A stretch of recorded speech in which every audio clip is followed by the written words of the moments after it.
green. You're in debt to your health. AARP. Ape should open my wealth. And my RP's getting dumber every day. Ha. Up in the gym, but I never need a witness. Tonic and gym, when I work it on my fitness. I'm Becca, I'm God. I'll make you wish you had this hot rod. I'm Becca, I'm God. I'll make you wish you had this hot rod. I'm Becca, I'm God. I'll make you wish you had this hot rod. I'm Becca. Oh God, make you wish you had this hot rod.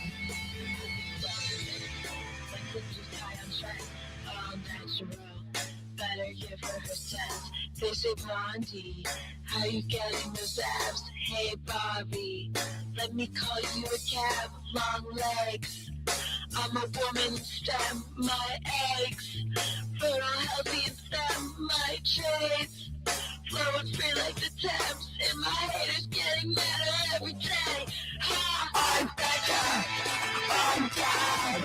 I'll make you wish you had this hot rod. I'm Becca, I'm God. I'll make you wish you had this hot rod. I'm Becca, I'm God. I'll make you wish you had this hot rod. I'm Becca, I'm God. I'll make you wish you had this hot rod.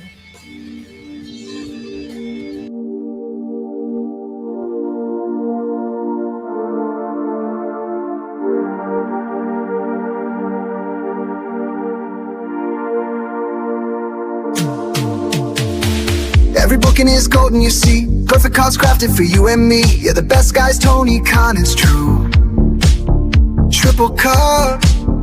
Best damn booker in the land. 3 red cups stacked up, always in command. Triple cup, living legend of the fight. Just a call away from making it right. Never see him back hard, no way. Got the whole roster locked in for the day. A Crimson Tower, modern art. Triple cup. Every booking is golden, you see. Perfect cards crafted for you and me. Yeah, the best guys, Tony Khan, is true.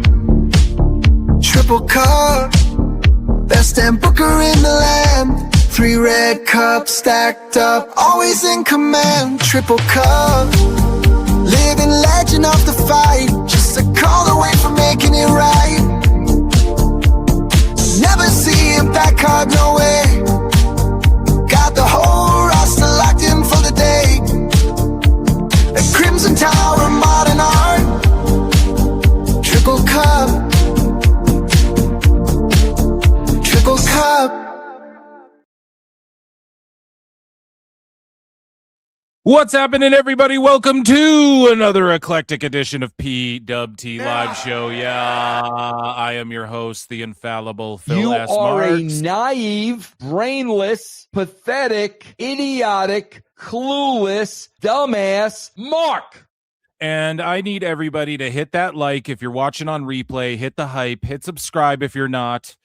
And what else, guys? Get your super chats in. Become a member for 99 cents. We had an excellent Member Monday show. We did it on Tuesday this week. So I do a weekly bonus show.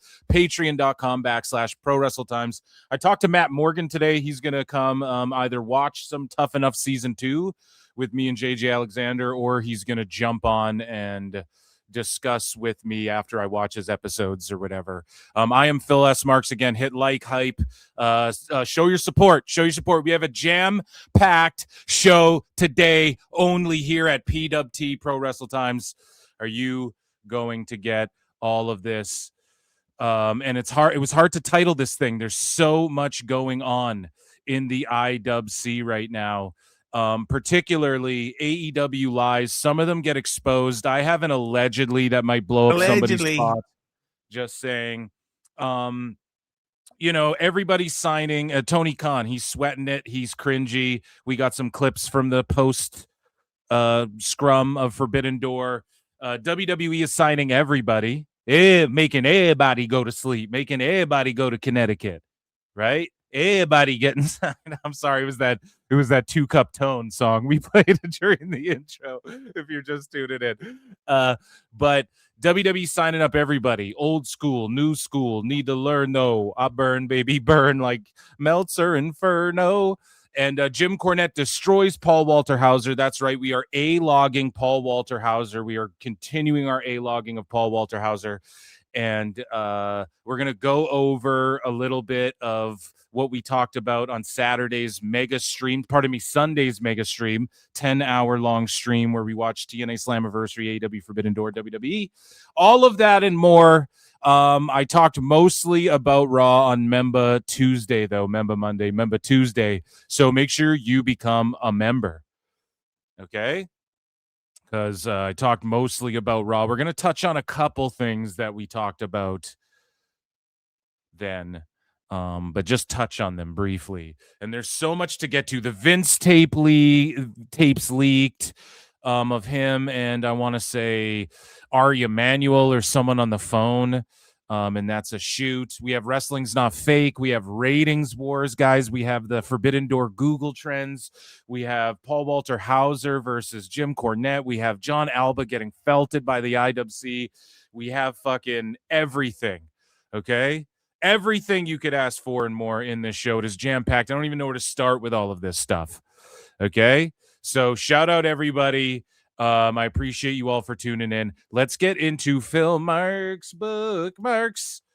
Let's not waste any time, folks. Let's get into this stuff here.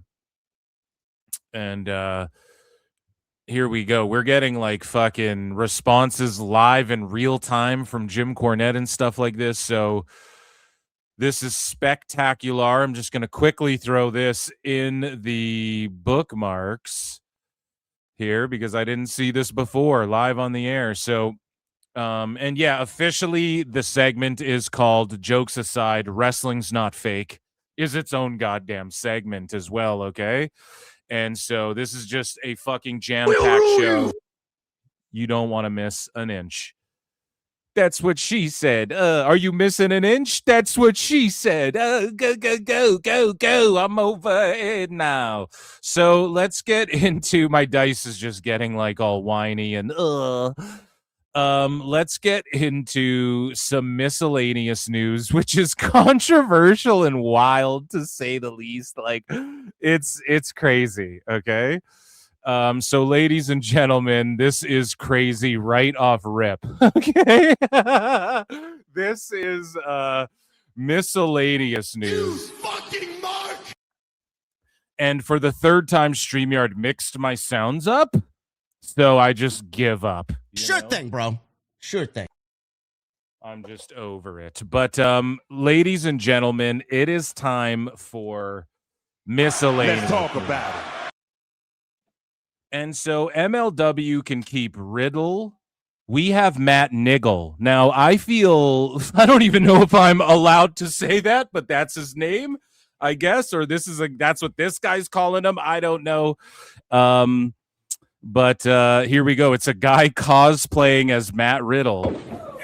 And he does all it, but I didn't make the name up, okay? This is just what they're saying.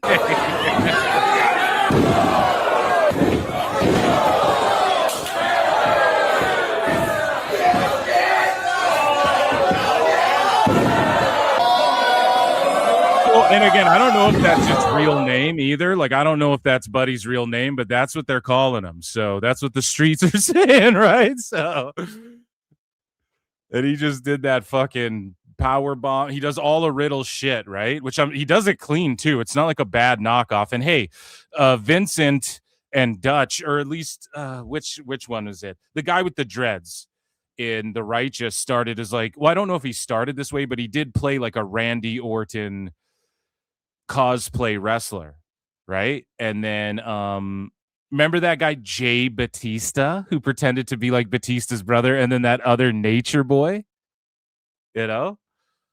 But yeah, definitely got to change the name up. And just crazy to say the least. He's doing Matt Riddle shit. And I mean, he did a springboard crossbody. I don't know if he hit the bro the bro, what does he call it? The bro Derek or whatever. But yeah, let's look if there's any. I just want to see what people are saying about this. Wait, hold on. Where do you get this footage from? Okay, so his name is Christian Robinson. I think at least that's what this at @trippin_balls. Well, no, I don't think that. No, that's a guy. Trippin' Balls is a whole his whole own account. So I don't know. Shout this dude out. I'm not saying that name this dude wrote again because I feel uncomfortable saying that, but shout him out and fucking do your own shit and you'll get over. Speaking of doing your own shit and putting it over on people, Brandon Thurston has obtained new audio released of Ari Emanuel's 2022 offer of legal help to Vince McMahon amid federal investigations. And, of course, Thurston pulls this one quote, 4 words. There's ways around this. There's ways around this. NWA Virginia for 2. Sweet. Guys, get your super chats in if you want to interrupt the show and fucking ask me a question or just comment on what we're talking about. What do you think of Matt? Very close to the N-word that I don't want to say. I despise Alba as much as I do Meltzer. I don't because it's personal with me and Meltzer a little bit, and he made it that way. But no. Alba's just very pompous. So he gets roasted. He's one of my OG fools. And we're going to definitely get into that. But anyways, Brandon Thurston goes full article and audio of 3 voice memos. So we broke it up into 23-second snippets instead of just making one minute-long snippet or whatever. Let me see. Yeah, they're all 30 seconds. This one's a minute. So it would have been a 2-minute clip, but he broke it up into the 23 and 27 seconds and the 1 minute, 4 reasons, okay, to elaborate on them. So this is courtesy of Post Wrestling, and here's Ari Emanuel's 2022 offer of legal help to Vince McMahon. This bit is dedicated to you, Evil Dose. I spoke to my lawyer from Latham, just FYI. Phil Smells. No, Vince McMahon's Plinian for 2 says Phil Smells. No, Vince McMahon's plane smells, and that's the problem. In fact, I think that's how he got busted. He needed some Febreze. La la la la la. Shout you out. So let's get into this voice text between Ari Emanuel and Vince McMahon. Yeah.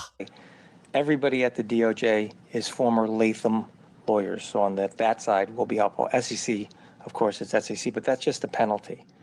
So this guy advises Ellison, his personal advisor for 15 years, and they're homies. Ari Emanuel, the guy talking, he advises the head of Paramount. They put on UFC Freedom 250 and all this shit. Mick Foley silence is complicit. And I want to see, and Tone's so excited and is such great friends with Ellison. So let's see.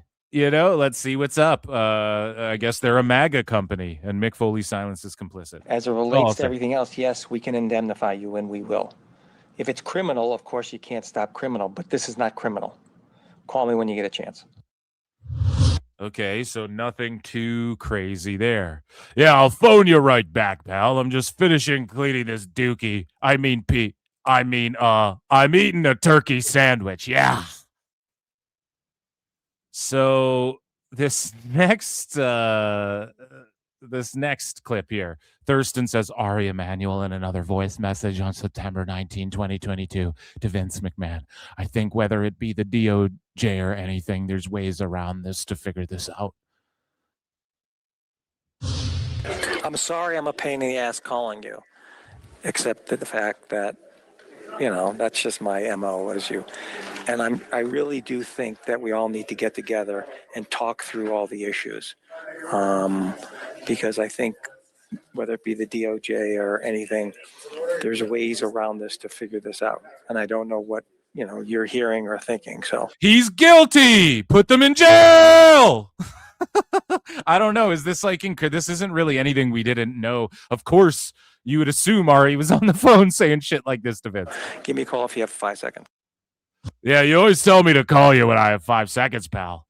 I don't even have time for my goddamn wife. You know what, Ari?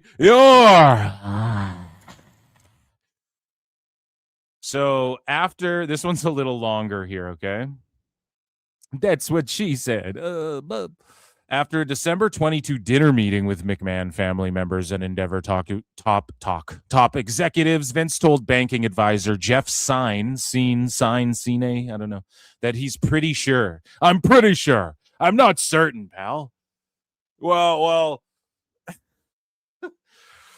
I'm pretty sure that he wants to make the deal with Endeavor. It's faster and it solves a lot of problems. Yeah, you're gonna solve my problems, or you're high, or you're getting a kitten. Yeah, I've installed cameras in their brains. They actually film you. That's the trick. Here we go. So let's Hey Jeff, Vince, it's 10:13. It's actually Vince. This one's it's 10:13, not a minute later. Hold on, I'm gonna go to sleep really quick. I'm behind the wheel of a car. Mind if I take a nap? He starts taking a nap on the phone. Shoo. A good meeting with Ari and company, and I think it probably is the best thing to do to go forward with the deal with Ari. Probably the best, I guess. I'll go. It solves a lot of problems. Again, together, I think it's a stronger situation. I'm tired from handing out kittens. Oh yeah. One of us on our own, but I'm pretty sure that's the way I want to go. He is. Did you hear the car horn? This man is in traffic, swerving the ride. I guarantee. No, this is jokes. But these are jokes. This is the cartoon. I'm pretty sure that's the way. There was a car horn. This man is driving with a cell phone, taking a nap, possibly. Okay, I feel unsafe. The streets of Florida are unsafe. We need to investigate this further. Coach B 5807's a new member of the show. Let's fucking go. My sounds are all out of whack again. For the third time, and I've just tapped out. Welcome to the madness. Want to go now? It's easier, faster, and all that other kind of stuff. So let's talk in the morning, and I didn't commit to Ari, but let's talk in the morning. And I didn't commit to that motherfucker. He keeps telling me to call him in 5 seconds. I put a timer on my phone, but I went to take a nap. Yeah, I don't want to commit to him. In fact, he's fine. Actually, no, he's hired again, but I will. And go. It was me. I let it go all over the plane and in the hotel rooms. Yeah. Jeff, thank you so much. Sorry to call you so late. We just broke up. Well, I just broke up with Ari. Was like an hour ago he left or something. And Linda, Stephanie and I. Yeah, Linda. Oh, no, I don't. Stephanie. Linda, I mean Stephanie. They look so much alike. That's why I did that angle where I tried to fuck her on the show. On SmackDown. And Nick were talking, so we just broke that up. So we'll talk in the morning. Thanks. Oh, God. This is just jokes. So, yeah, there you go. I mean, this is nothing we didn't know. This is nothing like overly incriminating or anything like we didn't know that these. I thought the conversations would be more scramblier. Oh, I'm hiding out. I'm in international waters right now, pal. It's the only place I can safely take a number 2 on the poo deck. Get it, poo deck. Yeah. Laugh at my joker, you're high. God.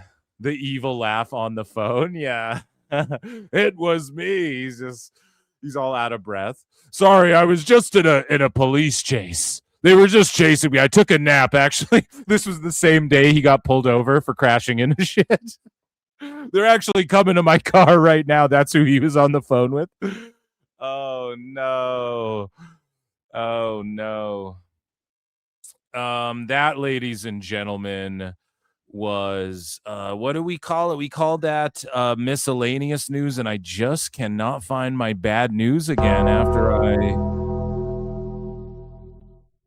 So that's what it was right there. We hit a gong. We hit a gong and Guys, check out patreon.com/pro wrestle times as well. Make sure I'm going to be watching Tough Enough season 2, and Matt Morgan is going to pop in some way. He might watch an episode. He might watch all the episodes. I might just like watch the episodes, take notes, and then fucking he's going to come on and I'll play him clips and I'll, interview him about being on Tough Enough and shit. I talked to him today a little bit. So make sure you guys check that out. You don't want to not see that, And appreciate you all for being here. So you guys like that or what? That was rough. So let's get into the next segment. Let's get into, I guess, it's like tough to know where to go from there. Okay. Cause it's so ridiculous, but we're going to go old school. And we're going to just go TNA news, like WWE news, AEW news. I think we're going to do that. Then we're going to get into like dirt sheet fails and wrestling's not fake and stuff like that. Okay. So ladies and gentlemen, get your aces and eights and banjos in the chat for Phil S. Marks, because it is time for, as I milk the intro to find the sound, it is time for TNA news. So Cultaholic Wrestling posted this. The view for much of this match. TNA Slammiversary. That was kind of zesty. But yeah, I got a couple of these too, like during the feed. So that confirms what I think I asked on the air. I was like, yo, it didn't black out, but did y'all see some glitchiness? And people were like, not on the TNA app or whatever, or on the TNA app, it was good. Or through YouTube, part of me, it was good, and then on the app I think it fucked up, but whatever. It was just like that during the ladder match. It is what it is. It's shitty, but it's not the end of the world. I thought TNA Slammiversary, front to back, consistency, pacing, sports entertained, real graps, whatever you want to put it all in a bundle and show it to someone and go, isn't wrestling fun and cool? And isn't this crowd fun and cool? It was Slammiversary for me. The crowd stayed lit the whole way through, and I thought I was just sports entertained. I think every match was on point. Like, there's no big fuck ups. There was no like, why is this happening? Everybody stepped up where they needed to, and the veterans did their things, and I think everything was paced really fucking well, where certain matches got more time, instead of just letting every match go way too long. They like let Zaya Brookside shine a little bit, being crowned the first ever British TNA Knockouts champion, possibly from the UK. I'm not sure about European, but I digress. To me, that was like the best paced show.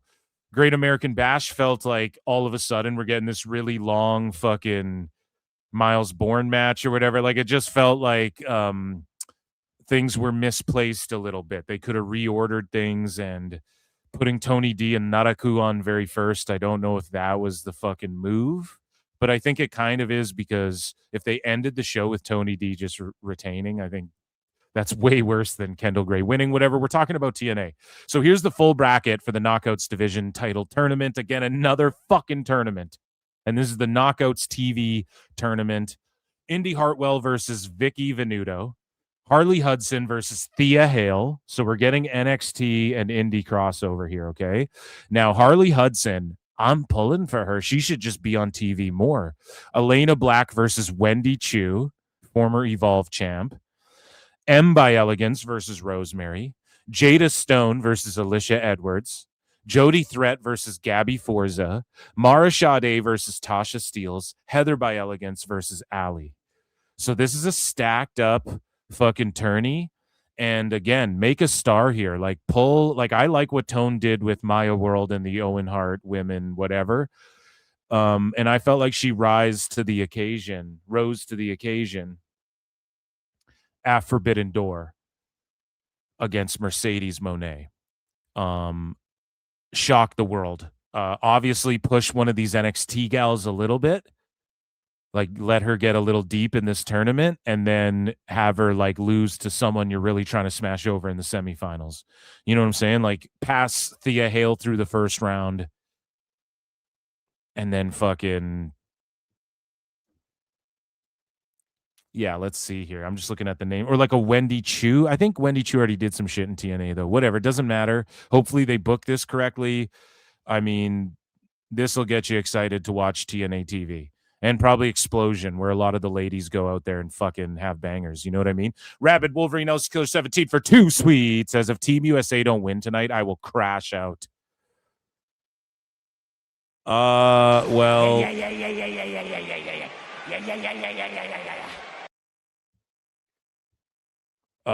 Let me just see here. So, yeah, Canada doing well. I assume you're talking about World Cup, right? I'm not like a huge footy guy, soccer guy, but I know that Canada's doing well, so that's good. We need something. I mean, we're fucking up the Stanley Cup. We're fucking up. I mean, well, we fucked up the Stanley Cup multiple years in a row. We choked the year. I'm still not over the fucking Oilers just shit in the bed every year the last few years. So anyways, we move along here. And we have some roster news, okay? Mike Santana, Sweet Louisiana, as we've discussed here innumerable times on PWT. Mike Santana is reportedly finished up with TNA. Santana's contract with the company expires in a few days. He, of course, lost to Nick Nemeth. The prophecy was foretold, and he's, of course, going to NXT. He's, of course, going to pull up in AAA. They're, of course, going to run some Puerto Rico shit because now they have, like, more than just Priest, and even if Bad Bunny can't pull up, but obviously he's going to, and you're going to get fucking Santana team up with Priest or some shit in AAA against. Think about how dope that honestly sounds against like whoever, whatever factions fucking with them, or they could. And then also, I believe Santana will end up on Raw or SmackDown. And if they just go fuck all that, Phil, he's going to SmackDown. I'm down with that. He could freshen up that United States title picture a little bit. And yeah, imagine this match: Santana, Priest, and Bad Bunny versus fucking name 3 heels: El Hijo, Omos, and who does El Hijo team with in AAA? Boom. That's at fucking whatever AAA in Puerto Rico, Lucha Libre Puerto Rico show, or whatever they want to fucking do if they decide to go back there, because you know they're gonna. But yeah, that's fucking good for him. Like, I'm not gonna boo on him leaving TNA, but like so many people are gone from TNA. It's nutty. But I mean, not for a lack of, or not to rather, it's not like there's a lack of talent, you know, and it's not like it's not diminishing their roster, rather, because you look at who's in that tournament, and yeah, there's some NXT names, but there fucking should be, and I'll tell you why. Because that many women on that short of a show every week, like, that's already so many. You know, you have a mid-card title, you need to flesh out a mid-card, and really you need like 4 to 6 people to do that effectively. And you have the tag titles. So, you know, it's not like Santana will be missed in TNA. This will affect them for sure. And I'm not saying like, oh, their ratings are going to plummet, but I mean, come on, he's been the face that runs the place for a minute. He's been way over, muy over since before he even won the title. So, oh no, man. Someone else who's leaving, a veteran who's leaving. TNA announced they have come to terms on the release of Eric Young, and so he, of course, lost to Bang Sosa at Slammiversary. And Eric Young, there's rumors now that he may show back up in WWE in some capacity, possibly as an agent, possibly as like a fucking producer. He's always got a job somewhere doing that.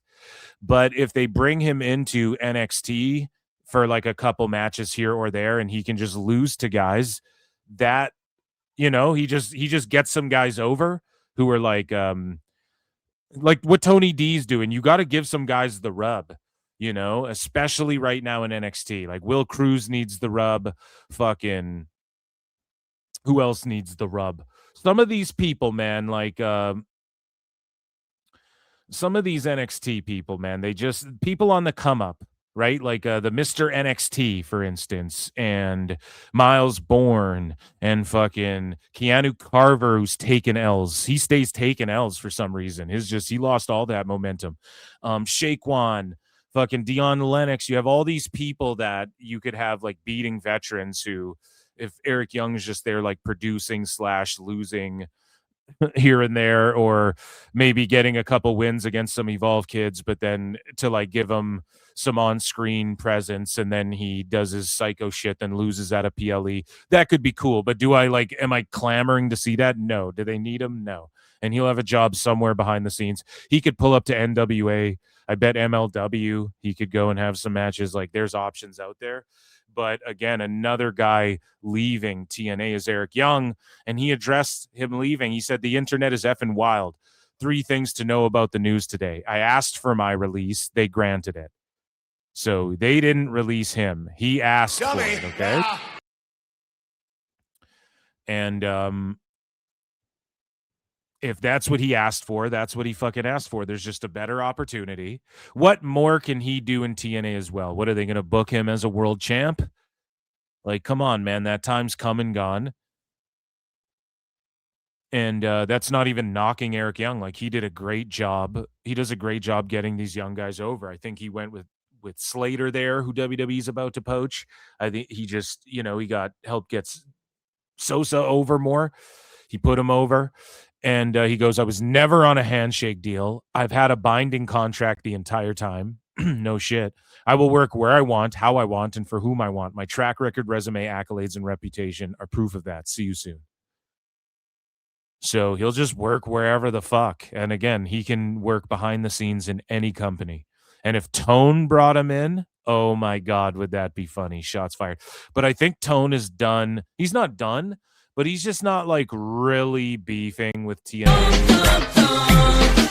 He doesn't fucking really need to, like he's kind of taken the W on all of that, as far as like he has more money, so he can just take their fucking talent and stuff. So, and then Collision beat them, and they're going to go head to head in July. And again, like Dave Meltzer and everyone's fucking crying about the head to head, and I should have warned them. Meanwhile, TNA and Collision are about to go head-to-head multiple times in July, and he's not crying come about on now, that Eric. Shit. And his shillery knows no bounds. Tomorrow's Dave Meltzer Dumb Moment of the Week will be one of the greatest of all time. Make sure you tune into that live every Thursday on YouTube at around the same time, 7 Eastern. Make sure you guys tune into that, okay? Because as epic as this show is tonight, it will be that epic tomorrow on DMDMW, I promise you. And that, ladies and gentlemen, was TNA News.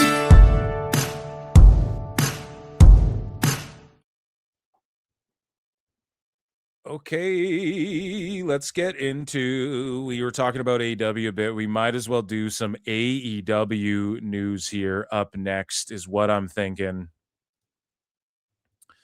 That's what I'm thinking. That's what I'm thinking. Ladies and gentlemen, speaking of what I'm thinking, do I troll already? No, we're not even that deep into the show to start trolling like that. Let me get some coffee right here. Some delicious hazelnut iced coffee.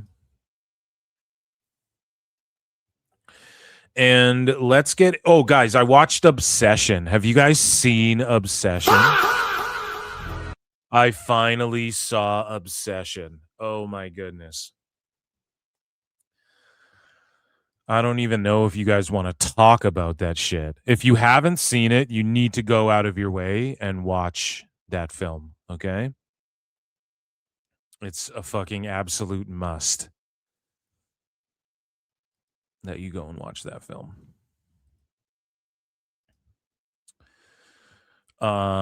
Obsession, yeah, chat. Obsession or what? Great movie. It was crazy. Obsession's a great fucking movie. I saw it maybe a little too Gen Z for me. Yeah, that's probably all it was. It's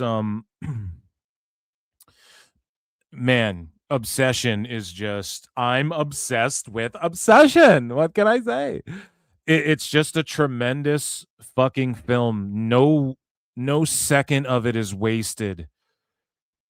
There's not one part you can look at and go, that fucking drags too long. The acting from both, what's her name, Indy Navarrete, and the guy's name is Michael Johnston or whatever. They're both incredible. They made it on a fucking $750,000 budget.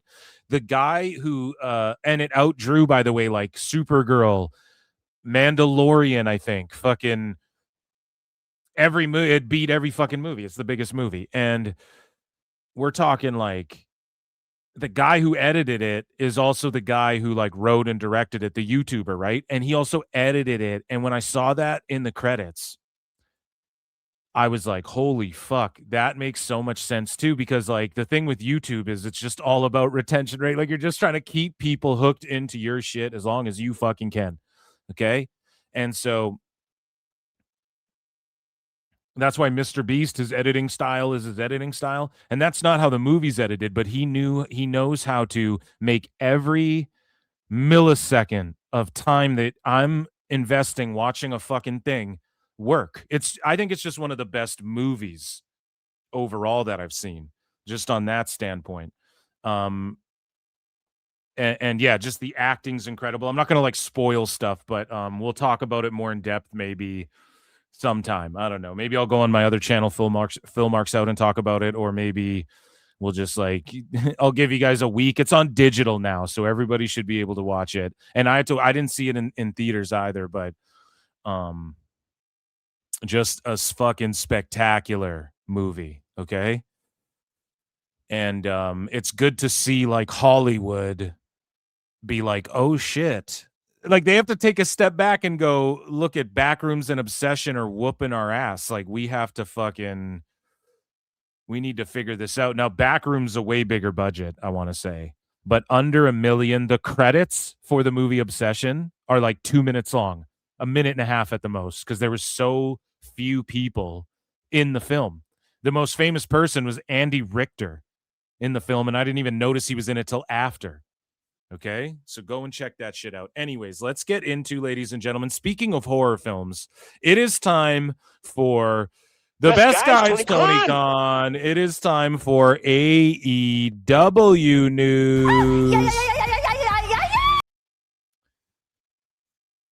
So NXT and AAA will run back-to-back shows on August 30th, 2026, coincidentally on the same day as AEW, all in London. And boy, oh boy, does this have people melting down. Dave Meltzer's crying. Dave Meltzer's like, oh, can't say I didn't warn them about fucking NXT Great American Bash on the CW. Versus a 3 or 4 fed combined pay-per-view. You know what I mean? Like, why are we even comparing these things? And everyone's melting down. Oh my God, why would they go head to head? They're going to keep fucking with. And it's so funny. It's like, Dave, why don't you keep the same energy when AEW's running Collision against TNA? Why don't you keep the same energy when TNA Slammiversary is announced first? And then AEW, or maybe it's backwards. It doesn't matter. AEW went head-to-head with Slammiversary. He wasn't melting down. Like, why does he care so much about it happening one way or the other? Or rather than the other. You know what I mean? Like, why, Dave, he's just stooging you're stooging your goddamn bias way too much. Like, now it's just clear and overt because you're, like, the motherfucker just can't help himself. And a lot of these sheets too. Like, why does Alba go, it's not a good look for NXT? They're developmental. They're Mason Rook, bro. Was it not good for developmental when they were in Florida Championship Wrestling? And half of whatever the fuck, if they're lucky, half of a half? Dude, I don't even know what that is mathematically. Right? A half of the people watched FCW or OVW or whatever the fuck. Then watched NXT. Was that bad for the talent? I argue NXT talent are overexposed. So why does Alba, and we're going to get into this shit more, but why do these Alba Why do these people care so much? Like, you could not show your biases even more. Like, how can't you be objective about this shit and just go, who gives a fuck? Yeah, it's AEW. They're trying to hurt them. They hate them so much. Then Tone shouldn't have talked shit if it's hatred. Or guess what? If it was TNA doing the same shit, they'd be fucking with them too. And the reason they understand Tone is actually in some ways a threat. He is a viable threat in that if Tone wanted to, he could approach motherfuckers and go, I'll buy you out of your contract. He could approach TKO and go, I want to purchase Kevin Owens' contract. And he has so much money that he could do that. Whereas like WWE would go, what? Fuck that. We can't do that. You know what I mean? They're not going out of their way to buy people out of contracts. Tone could do that if he wanted to. And so that's why they're going to slap him around, and they're going to slap him around for the bald assholes. And they're going to slap him around because more than just WWE, it's because TKO, and this is why TKO ain't going to fuck with, like, Dave really thinks that Paramount's going to fuck with AEW. Ari Emanuel was just on the phone advising Vince. He's TKO. He's fucking UFC. He's down with Ellison and Paramount and all this shit. And they don't think like them going head to head is because of hatred. So why don't you think Paramount's going to give them the boot eventually? Or what they'll do is they'll keep them for the last year and shit, but they will just make it like so you can't even find the shit. Like it'll just be on Paramount, whatever. We own you and we're going to shelve you Diddy style. Right? So that's what P. Diddy used to do. He would fucking, on Bad Boy, he would just like sign an artist famously, and then he'd just shelve them for like ever. Right? And then he'd push whatever artist he was trying to push. And then that other artist that people are like, damn, where's their record? Where's their record? You never hear their shit. So that's what Paramount could do easily too with and that's not a good thing. If I'm Tone, I'm not excited for that. Okay? But everybody's melting down about this. What do you expect? And also, fuck it. They're just going to run when they run shows. So this is when they decide to run. They're going to fuck with All In. Again, man, think about it. And we'll talk about it in Ratings Wars. NXT had 300,000 people watching it on the C-Dub. And then how many internationally on Netflix? And then AEW... Dave Meltzer's going to lie and say they did 185,000 pay-per-view buys. He's greatly increased the number. He already teased 185,000. That's what he said. Well, maybe they took 5,000 viewers away. What's that to like 185,000? What? So it drew more than any All-In of all time. That's what Dave is going to say Thursday night, tomorrow night on YouTube, live, 7 Eastern. USA time. Dave Meltzer, Dumb Moment of the Week. You do not want to miss that shit, I promise you. Anyways, we move along here. More head-to-head tribalistic wars. I cannot wait for it. I'm lapping it up. Trainer has been a member for 14 months and through a 2 sweet. Thank you so much. Were you trying to super chat something in or just support? Let me know. Say something in chat if you were trying to say something. And if you weren't, then yeah. But I appreciate you so much for your year-long membership and your support. Let's move along here. Sometimes people go to super chat, then they like hit enter before they type what they were trying to type. You know, but if you were just supporting, that rules. So we move along here, right? And speaking of crossover, promotional, contract tampering, fucking with each other, Mercedes Monea posted this, a graphic at Wrestle Dreamer October 2026 against Davina Rose. And so Davina Rose is Bayley's like indie name, right? And Mercedes Moné posted this. Now, it started a bunch of rumors and innuendo about Bayley. Now, as I covered on PWT Member Tuesday this week, which is the member show, become a channel member, get access to the member shows. just to quickly reiterate what I said when we were reviewing Raw, the rumors are swirling around that Bayley had the schizo gimmick and then it was dropped because they approached her about re-signing a long time ago. And then when she wasn't doing it, they weren't pushing her the way they were, I guess, right? And pushing that angle, they fucking dropped it. And this is all rumors. Like, I'm not a fucking dirt sheet. This is just bullshit I've heard, right? And so that's when, she starts showing up in AAA and just like tagging with Lyra, and they're kind of, the focal point is more Lyra, but Bayley's still there, obviously. Like, everyone loves Bayley, and WWE's open to signing her like this whole time. They know her deal's coming up. And so she hasn't signed, whatever. Now it's actually coming up, like it's getting to crunch time with Bayley, and she hasn't re-signed. And so they pulled the trigger on either what they were going to do with Bayley, or if the whole time, here's the thing, right? If the whole time, like, WWE's plan was, we're going to have Bayley schizophrenic talk to people in her head, and then Lyra's going to be the one to go crazy and snap on her and be like the crazy disheveled person, that's fucking terrible. Like, if that was their plan, that's terrible. I don't think it was that. I think basically, and not to say though, Lyra turning heel is beautiful, and she's fucking killing that vignette we saw. She's so good. Lyra's so good at selling. She's so good at like the facials, the character work. She's always been good at that shit. She's really good in ring.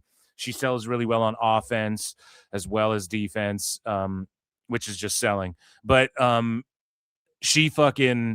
she rules, dude, but she needs something like this to like take her to the next level. What it appears though is that like Bayley was going to snap like that. And also like Lyra, by the way, just to go back to that, I know I'm jumping around here, but just to go back to that, Lyra has been playing the character of like, keep a smile on my face. People are stepping on my toes. People are bumping into me. When's enough? I'm going to snap eventually, but smile on my face. Let's go out there. Let's have a great match. I'm peppy. I'm chirp. So obviously her heel turn, like that was going to rule no matter what. Like that character type fucking snaps eventually. Okay.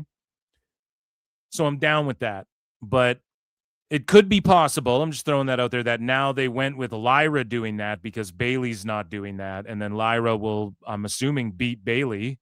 And then Bayley might dip the fuck out of WWE. Of course, these are rumors. I don't think there's any proof of any of this. This is just what's floating around. I don't know if any dirt sheets have reported on shit like this. But this is just things, you hear that are out there. And so I said it, man. If Bayley went to, now people crying about contract tampering, we can't be doing that shit. But if Bayley went to AEW, good, she should. What the fuck else is she going to do in WWE? What is she going to do? Win the world title, get a world title push, put Lyra over, work with some of the NXT girls coming up? Like, what is she going to do? They're sending her to AAA. She's done everything there is to do. World champion. I believe she won the Rumble, WrestleManias, fucking tag titles. I don't know if she won the women's IC. So like, okay, maybe. I think she did. Did she not? I don't remember. Trenare says Paul Walter Hauser stole Duke the Dumpster look. Let's type in Duke the Dumpster. Duke the Dumpster. Oh, yeah, dude, you're right. That's literally what it is, dude. Suspenders and backwards hat and everything. That's amazing. Thank you for that. That's fucking hilarious, actually. We're gonna felt Paul Walter Hauser in a little bit, okay? So stay tuned in.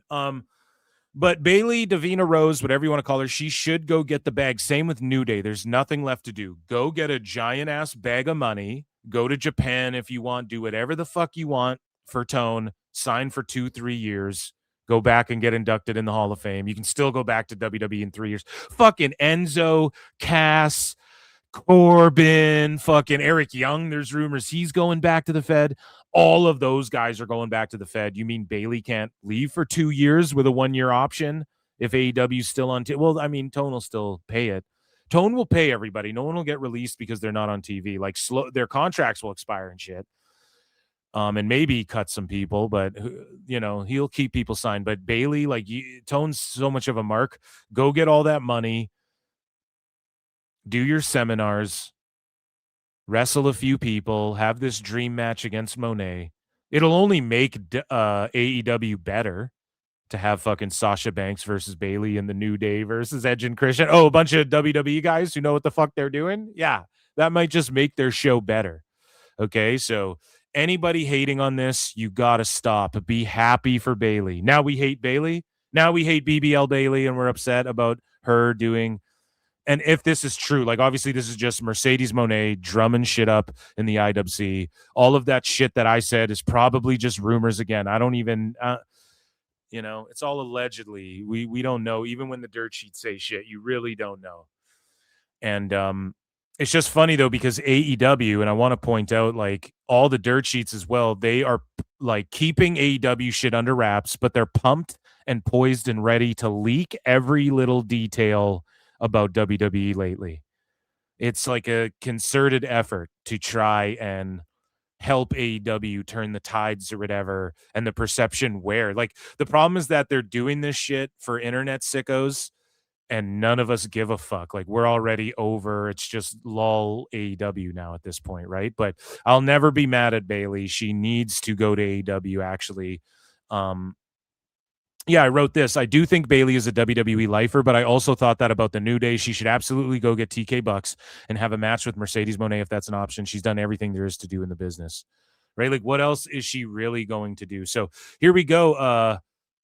Bayley as WWE. This is courtesy of Ringside News, so let's see what they say here, actually.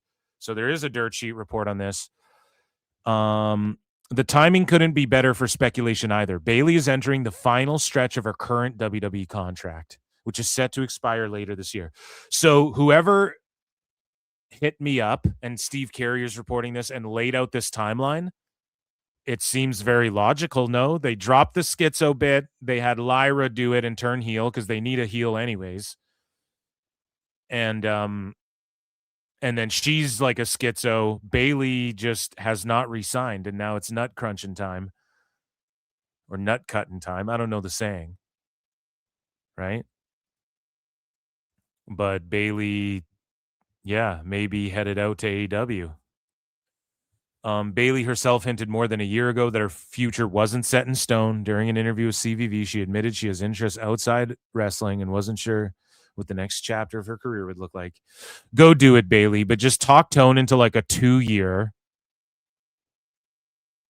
deal, and then just make sure it's guaranteed so that if you decide to leave earlier than that, whatever. But no, Bayley will go like wrestle fucking week in, week out. That's the thing. She shows up everywhere already and wrestles week in, week out. That would only help AEW. If people don't like that, I'm sorry. It is what it is. She's not going to do garbage bullshit. You don't have to worry about that with her. You know what I'm saying? So, speaking of garbage bullshit, let's get AEW pulled up here. And we move along with our news. So, more roster news. And Mick Foley announces he is no longer under a WWE Legends deal. And this is a very WWE coded fucking AEW news segment, right? So here's Mick Foley. He announces he's no longer under a WWE Legends deal. And again, I called him out for this shit. So someone sent him the clip and he's like, oh, fuck, I am in the video games. Bang, bang. So he won't be in the 2K games anymore. I'm not buying 2K27 next year. I'm not fucking doing it. These video game companies need to quit fucking around. PlayStation is doing away with physical media, physical games altogether, which means the Blu-ray and shit will follow. And fucking all these cuck fucking video game companies waited until fucking GTA 6 came out and went, we're not doing physical discs. And then they all follow suit. Fuck these people, man, for real. And so I'm not even supporting that next game until they like revamp it and make it fucking good again. But Mick Foley here won't be in it regardless. And I told you guys, like, some of the wrestlers you see over there in these 2K games, like, they could put Ric Flair in there if they wanted. They just don't, because he gets paid well by Tone. and he's always caught up in some sort of controversy. Sting for a minute had that too, where they could still put him in games and stuff like this. But I think he got out of his. Billy Gunn is that way. He's employed with AEW, but they put him in the video games. Jake the Snake also can be in the games, but they didn't put him in this year. They removed like Ricky Steamboat as well.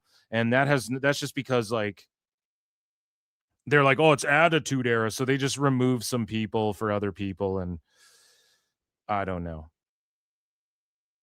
I don't know what the fuck they're doing with the 2K games, but here's Mick Foley. Let's listen. Hey, everyone. This is Mick Foley, and I do have a message for WWE along with all my fans and fans of wrestling in general. The message for WWE and specifically for their merchandise and marketing people, the message is thank you. And I mean that sincerely. When I got to WWE in 1996, I'd been in the business for 11 years, and I finally got an action figure. And I figured that was my one and only action figure. And here it is, 2026. And honestly, a couple days ago, I just received my largest quarterly royalty statement in probably 10 years. So I want to thank everyone in WWE who had a hand in making the decision that I was someone worth making action figures for and different types of merchandise. So thank you very much for that. For fans, I want you to know that I have no problem signing WWE memorabilia. I look forward to it. I'm proud of everything I did there, but it's time for a new chapter in my career and in my life, and I'm really looking forward to this adventure with AEW, and I'm really looking forward to doing everything I can possibly do to make AEW as great as it can possibly be, and I'm looking forward to having some merchandise coming out with AEW. In addition, dude, they just lost their Jazzware deal and all that shit. I have no problem signing WWE merch. Yeah, I fucking bet, buddy. Cody Duffy 1859 for 2 says, Mick, no one cares. No one cares, bud. Oh, shit. To a couple of other companies that I just talked to today that have a couple of exciting ideas, and I will be rolling out those ideas sometime soon. Thanks so much. And on this show, like, this is a jam-packed PWT. I think we have a story too, like, of controversy surrounding Matt Cardona's like figure company or whatever. Like, this show is so jam-packed. Like, I cannot wait to get into some of this other stuff. But yeah, here's Mick Foley coping. Not only to WWE, but for all of you out there who have supported me over the years, bought my merchandise, attended my shows, have cared about me enough to comment, like, and support me. Wishing you all the best. Have a nice day. So yeah, there's Mick Foley saying, have a nice day. Bang, bang. And someone edited that using cap. Hey, everyone. This is interesting. So in other roster news, and speaking of WWE adjacent, Brian Cage recently re-signed with AEW. And I actually got on allegedly about this Brian Cage situation, okay? With someone who was very vehement and kind of upset that he was saying this shit that he's saying. So on Insight with Giga Chad Chris Van Vliet, Brian Cage had this to say. He says, there was a lot of interest from WWE when his AEW contract was coming up in 2023. Now, we've talked about on this show, WWE was interested in him for a long while. Furthermore, they wanted to push him, and they'd have built him up really well. And I had always said, Tone just keeps signing this guy, even though he's been hurt quite a few times, because he knows WWE will take him and blow him the fuck up. So he will back up the Brinks truck. Because, like, I remember when he re-signed, a lot of people were like, why would you re-sign Brian Cage? Like, you're not doing anything with him. You have Davis and Doyle and fucking, yeah, let's get another brown-haired white guy in black trunks who's all muscly to fucking, right? Like, you already have 3 of those. You don't need another fucking Brian Cage, essentially, right? And so this is what he had to say. He said he wanted to go to WWE, but he opted to stay in AEW for job security reasons. And he says, I mean, there was a lot of interest, and it's funny because I wanted to go there. I mean, you don't know what you're going to get either place. There's no guarantees. They could say that, you know, we're going to use you this way, that way, whatever. But obviously you don't know anything. So what he's trying to say there is WWE was like, we're going to push the fuck out of you. That's the rumors I heard. I don't know. I'm not a dirt sheet. I said it way before on PWT. But he says after going back and forth, all the different pros and cons, a lot of stuff with AEW just seems safer, if you will. See what I'm saying? Like, it's just guaranteed money. You know you're going to work whenever you want, right? Like that, it's safer. It's the safe money play. So there you go, Ospreay. This is what I've been saying this whole fucking time. TD Love 420 for 2 says, fuck, it's Wednesday. I thought this was DMW. No, dude, that's tomorrow. You do not want to miss tomorrow's show, TD Love. And thank you so much. I fucking acknowledge Super Friends. An Ichi Nissan Da for the PWT universe, and everybody super chatting in. Thank you. But yeah, no, tomorrow you don't want to miss Dave Meltzer dumb moment. So he says we're an actual independent. Okay, so this is what he said. A lot of the perks, so travel is way easier. Tone pays for the travel, hotel, ground transportation, and airfare, whereas WWE is just airfare. We're an actual, and that just depends who you are. That depends who you are in WWE. But we're an actual independent contractor, so I can do anything else outside of AEW, which is a +2. But you can't, though, because Tone will pull you off indies and shit, so no, you can't. Then I felt like I don't have a fear of getting released if I stay here too long. So that's true. He's right about that. The longer I feel like I can just keep saying to have longevity. So he knows, like, dude, I'm getting hurt. I need longevity. I'm going to get paid a shitload to not work a lot. And I know Tone won't, he's a pushover. He won't just fire me out of nowhere. And he just goes, yeah, so it came down to job security big time. That's the main one. And just longevity. So much more chill there. I mean, obviously I haven't been in WWE for a long time. Was there developmentally years ago, many years ago. And so shout out Giga Chad, Chris Van Vliet. Now, I got a DM about this story from someone who's, I don't know, pretty spot on about shit, I will say. And let me just read this because this person seemed like almost offended by what Brian Cage was saying. Allegedly. Okay? This is allegedly. I'm not a dirt sheet, but this person says he's full of shit here. According to someone I know, Cage was twice in talks with WWE, but he failed the impact test and wellness test. What the fuck? Is that true? I don't know. Apparently, WWE wanted him way back in 2020 as well, but during his impact test, they realized his back was all fucked up, which he never told them. This is just me spreading rumors now. So he already had heat before they offered a deal. And then he's definitely getting at least $1 million per year in AEW. Now, I don't know, man. I don't know. That's pretty crazy. That's all allegedly. Again, allegedly. I'm not a dirt sheet. None of the fucking dirt sheets are going to quote PWT, but if that's true, then that's nutty. And we know that AEW will clear people. Like in Japan, Sari recently wasn't cleared, but then Tone flew her to America. Whoa, kept fucking promoting her and then brought her and then got him checked, her, pardon me, pronouns pal, checked out by his doctors, and then they didn't clear her either. So then he brought her on the Instagram live. This is Tone we're talking about, to be like, she's not wrestling, we're replacing her with Maya World. And even Brian Alvarez was like, what? Why was he doing that? Why did he do that? And Dave's like, oh, well, you know, to get clear, like Dave was running cover. Well, it's because Tone will try and get people checked out by his doctors that will clear them until they fall apart like Danielson, and Danielson's doctors have to tell him he can't wrestle. But in AEW, he goes out there and he's doing suicide dives, and he's like, yeah, you know, my doctor told me I shouldn't have got physical, but there's just no checks and balance. So if that is true, it's not, again, it's an allegedly what I read, but think about this. And again, this is conspiracy Phil here, okay? Just think about this. Imagine Cage knows this, but still is like, yeah, WWE wants to fucking push me and they're interested in me and blah, blah, blah. And then you levy that shit against Tone. Even Jack Perry's doing that. Even Jack Perry's trying to get rumors out there that my contract's up. Oh, I could show up in NXT. Like,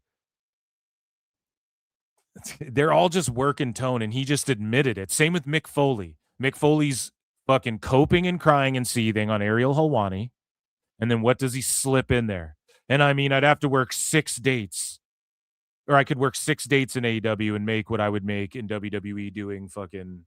Or what did he say? I'd have to do 6 appearances for WWE to make what I'm making in 1 appearance for AEW. That's his exact quote, Mick Foley. Okay? He said that on Ariel Helwani. And then he goes, my silence is complicit, and starts saying all this other dumb shit stuff that he doesn't believe in. Okay? Because it means his silence is complicit in fucking AEW as well. Because they're trying to work with MAGA fucking Ellison / Paramount / Freedom 250, UFC, WWE, TKO, Ari Emanuel, Vince McMahon. Right? And Tone would have bought WWE in 23 as well. So think about that. Think about that for a second. He placed a bid for WWE in 2023. Tone did. So, like, they're all just money marking in Tone. Now, good, do that. But let's stop pretending it's... And I'm not even saying to Brian Cage. Like, whatever. He's just talking his shit. He seemed very truthful and humble here. You know, I like Brian Cage. I fucking think he's cool. I've always thought he was a cool wrestler. I always thought WWE could do more with him. He always kind of had a Mindy Kaling mindset. He ruined Velma and Scooby-Doo. No, he's always had a like an indie kind of wrestling style, and that's totally fine. I think he was trained by Canyon, or his best friend was Canyon or something like that. So of course Canyon was doing crazy shit too. Canyon, you'd look at back then and go, why is people nowadays would be like, why is a guy that size doing all this shit? For sure they would say that about him. So we move along here, right? And Brian Cage, he does all of this, speaking of his indie style, right? So fun fact, Brian Cage can, in fact, perform a 619 and always good. He dropped by Insight for a fun interview. And so here is, shout out Giga Chad, Chris Van Vliet. This is a 10-minute clip. So we're actually not going to watch this, but shout out Insight and Chris Van Vliet. We got the quote here, I believe, from Brian Cage talking about Steven Spielberg. So he was recently in Disclosure Day, which I heard is just the shits. I heard Disclosure Day doesn't even disclose anything. Okay. And so he says, we got to talk with Spielberg a lot on the set of Disclosure Day. He was a huge wrestling fan, and he was talking about how he's surprised this is the first time he's ever done anything wrestling related in any of his movies. And he's talking about all the throwback stuff. He was like, oh man, you guys ever in LA? I go, we actually have a pay-per-view this weekend. And he goes, well, I'll be out here still filming. But he's like, I would love to come to the show. And I go, pretty sure they'd love to have you come to the show. So maybe it'll work out down the road. And I just said, look, dude, he'll show up at the same time as Drake, Kendrick Lamar, and Taylor Swift. I don't know! Whenever they start, like, trying to get the celebs to show up, they never fucking show up, buddy. So we move along here in roster news and wrestler AEW news. And Yota Tsuji had this to say after Tone. Well, maybe we'll get to that in a second. Okay, listen, they trademarked Death's Door match. So the circular cage, they trademarked that. They're going to try and do it again. They're going to beat it to death. Tone is going to do one at the next pay-per-view or something, right? He's just going to blow his wad too quickly. And now let's get into the Tony Khan stuff. But first, ladies and gentlemen, joining the show, Chris Jericho. I look and see it's not just me. So many others have stood where I stand. We are the young, so raise your hand. They call us problem child. We spent our lives on trial. We walk an endless mile. We are the youth gone wild. We stand and we won't fall. We are the youth gone wild. Let me get wild. Yay!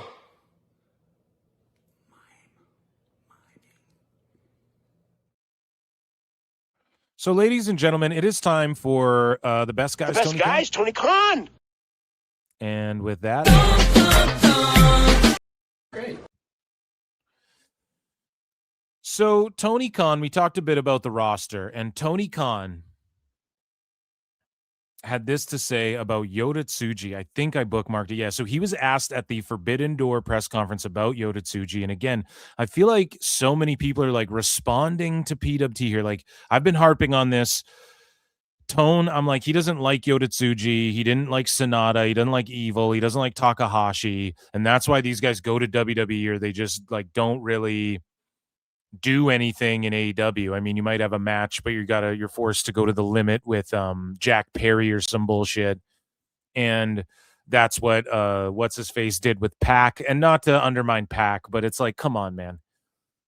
You know, and I guess it was Tone's way of getting Moxley involved and possibly challenging Umino or whatever, but I digress. He was asked directly about Yota Tsuji. Now, Dave Meltzer was sitting in the front row of this thing. Of course, we all looked at and laughed at the pic of him and his friends. They all have media passes.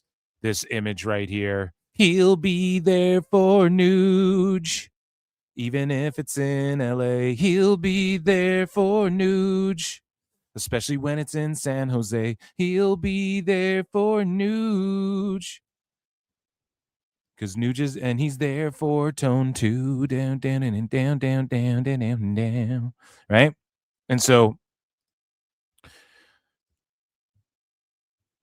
Dave was in the front row, and obviously there's some like curated questions that go on here at these AEW media scrums. 100%.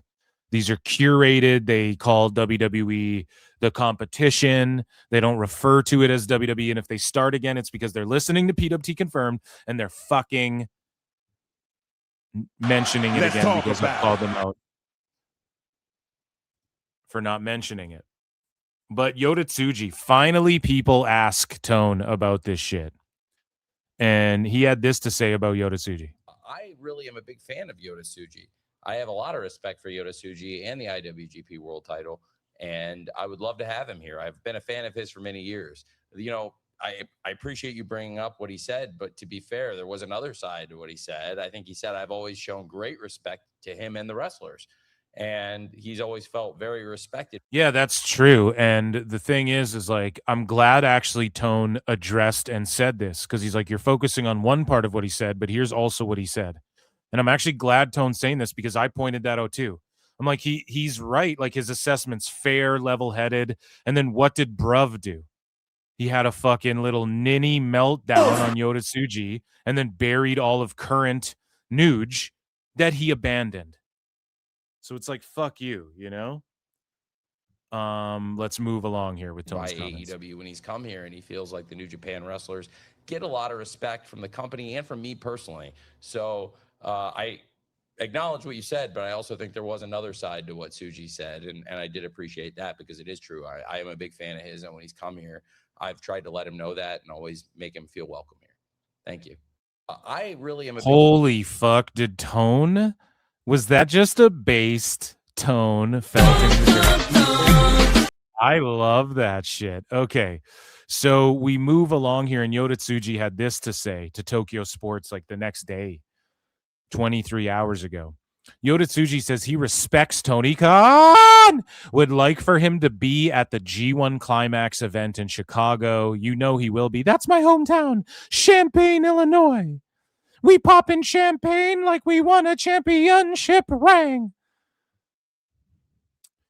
Yota Tsuji says, I was once again struck by the breadth of his character as a person. I'll say it again. I respect Tony Khan. While I have my own thoughts about AEW, what I really see as a problem is New Japan's diplomatic style. Truth be told.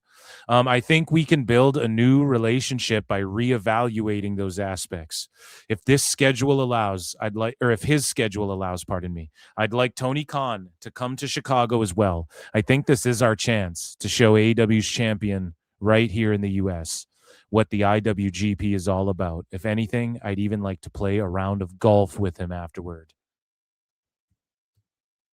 Gay? No. Listen, I like that Tsuji's being a consummate profesh. Again, how can they reevaluate? So let's play a little game. Like, how do they reevaluate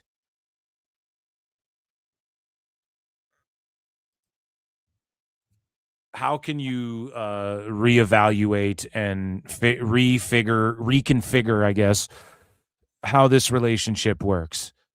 First and foremost, we'll work with you, but you're not allowed to gut all of our fucking guys. Like, we get an option of, yeah, I don't know how the contracts work, but like, Jesus Christ, you know, how about not gut us and then Will Ospreay cries and buries us, the guy who just main evented your pay-per-view, and we don't just sit back and do shit about nothing about it. How about we look at how you guys can actually help us in the US? How about we choose who the fuck you guys book on our shows, and then you can choose who gets booked on your shows or whatever, you know? So, yeah, I don't know. Like, I can't even think of a way, because it's just the fact that AEW isn't that hot. And so in America, it's not going to help them. Like, what do you want the relationship to be? You want the New Japan guys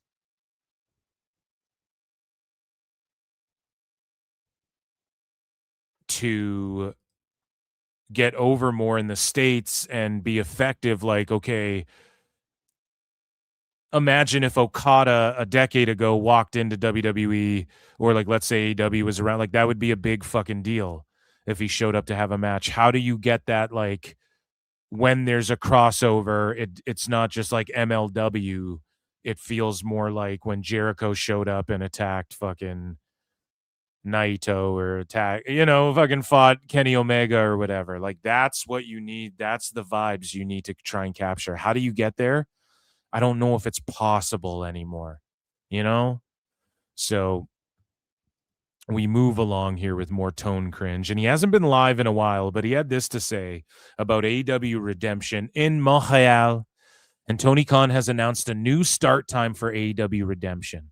And so I think he's actually listening to the people and doing what the people say, because Montreal's East Coast time. So,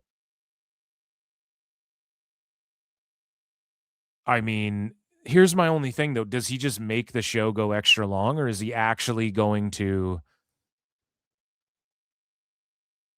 just like end it at a good time? And also, Montreal don't play that shit. Tony Khan. Like, Montreal is their own thing. Quebec is their own thing. They don't play that shit of like, oh yeah, you're going to be here till what time? They're going to be like, no, fuck you. They say that to Quebec says that to Canada's government all the time. They're like, no, fuck you. And they don't go along with anything that's going. They're just in their own lane.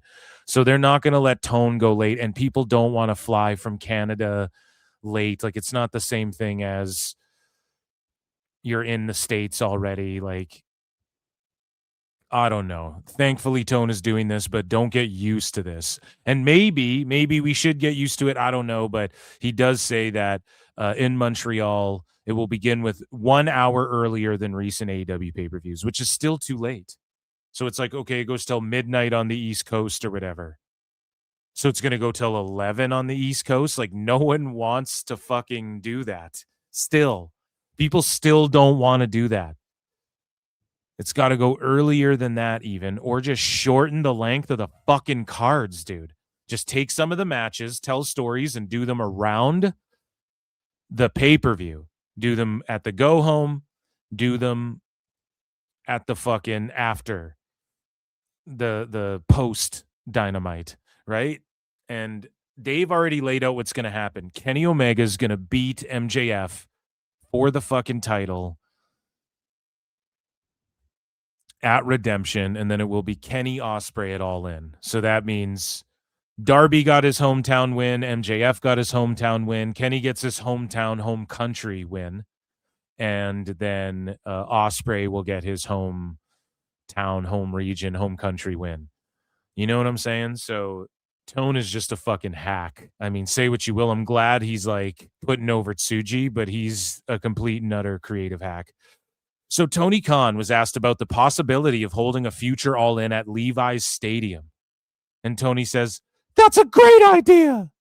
And it's like, brother, a fucking stadium again? That's great. A stadium. No, we have to dead the stadium talk. It's a great idea. Why is it a great idea? So you can lose a bunch of more money and people can try and embarrass you online? Like, just go, dude, I don't know if we do stadium-sized shows here. Obviously, the fans would have to turn out and the demand would have to be there. But yeah, it's obviously something I would love to do. But I'm eyeing up this arena that fucking, is more within your range. And just be humble about it. Yeah, we'd love to do this stadium. Why? So it can just look like shit when it's not full? And you can paper the goddamn house? It's crazy. Sometimes in man. life, you got to be a hoe. It's crazy. And the fans and these fucking dirt sheets asking dumb shit.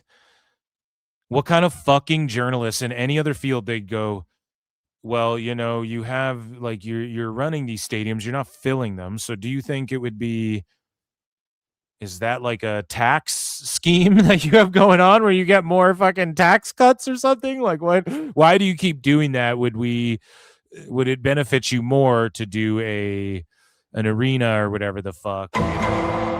What's going on there? So Drainmaker has this to say, Big Dave Meltzer. Big Dave Meltzer. This is what I mean. Like, you guys have turned so many people off of wrestling in general, not just AEW. This Big Dave Meltzer shit, it is just like, oh my God, he's a 70-year-old man. The way you guys twerk and do the splits on it, as Kenny Omega would say to Gail Kim, for Dave Meltzer is fucking insane. Poor people don't like AEW. So he goes, Dave Meltzer asks Tony Khan if he's seen WWE's announcement of putting AAA NXT double shows on the same day against All In London. TK says he has seen it, basically says WWE counter programming is a compliment. So again, Tone handled it brilliantly. Now, is he a weirdo? Does he come across like Mark Zuckerberg? Does he come across like an awkward fucking too much caffeine, having a panic attack in the fucking limo ride to wherever he's going? Yes. Absolutely. Is Tone a bit of a fool and a goofball? Absolutely. Is he the king of the fool sip? Absolutely.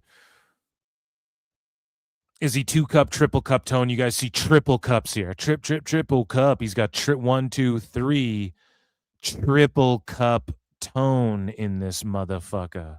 You know what I mean?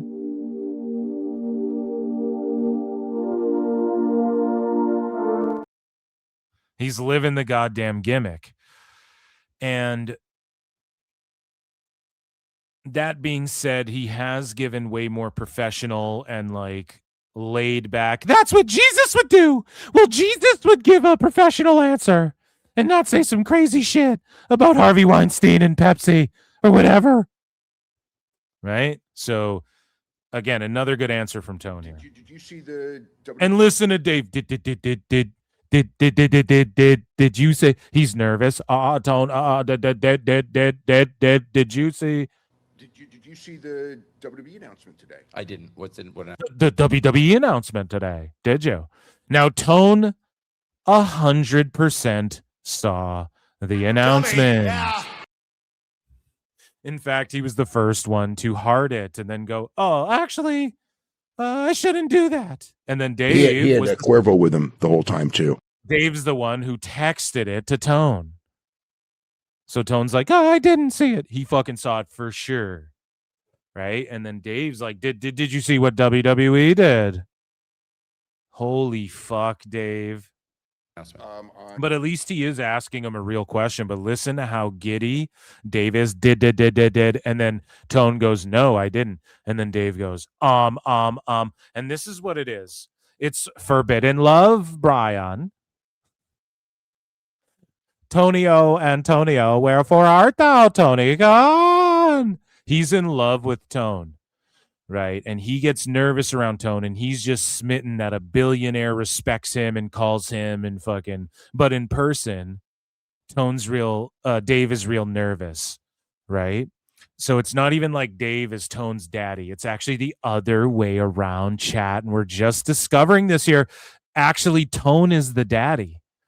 And when Dave sees Tone, it's like that South Park movie where it's like, there's the girl that I like. Do, do, do, do, do. Well, she is talking to other guys. I'm sure I could be cool if I try. Right? I forget the words, but it's like Stan Marsh seeing Wendy in South Park. Dave's like, there's the Tone that I like, Brian. That's great. I bet I could be cool if I try. Tony Khan. He had Cuervo with him the whole time too. Did you see the WWE announcement today? I didn't. What announcement? On the day of All In, they're going to be running not one but 2 shows. Not one, but 2. One is the loneliest number, Tone. 2. One is the loneliest number. Oh my God, that's so funny. Someone needs to AI make one is the loneliest number, but Dave Meltzer's voice, and send it to me. One is the loneliest number that you'll ever do, Brian. 2 can be as bad as 1. It's not just 1, it's 2. 2 can be as bad as 1. It's the loneliest number since 1, Tony. I did see that. Well, it's the loneliest number since 1, Brian. I did see that. I saw that. So he did see it. So he just admits that he saw it. But 2 shows. I did see that. Oh, you did see I did see that. Okay. I saw there was another announcement. Yeah, I saw that one. Yeah. Okay. I mean, it's like it's. Do you have any thoughts about it? Like, I mean, it's not the first time. It won't be the last time. But I mean, 2 shows on the same day. And like fucking Tone's looking at him like he's a tard, and he should, because Tone did see that, and then he's like, well, 1 show, but it's like, Dave, one of them's AAA. So now you're conceding that CMLL head-to-head with anything in the USA does not mean shit, doesn't mean a squirt of piss in a hallway, in a crackhead's hallway, but AAA now is like WWE running 2 shows against AEW. How funny is that? All he does is just expose how like not hot and over AEW is. They have to worry about NXT. I thought they're the challenger brand. Why are they worried about NXT, where it's a bunch of developmental? Miles Bourne versus Tavian Heights and fucking Mason Rook and Keanu Carver and all these like new people are the embody. Even Kendal Gray's brand new. And they embody all of NXT right now. It's never been more developmental, bar like Evil and Tony D, since like the 2.0 era. This is the most like developmental it's been, because there was a period there where they, in the Platinum era, where like a bunch of main roster people would cross over like every week seemingly. And you guys are worried about that and AAA going against your Wrestle fucking Mania show. And I do like that Tone gets asked this shit in real time. And why is Dave even concerned? And now he wants to explain to Tone why 2 shows. I mean, 1 show's one thing, but 2 shows, they're going to get their ass kicked twice by.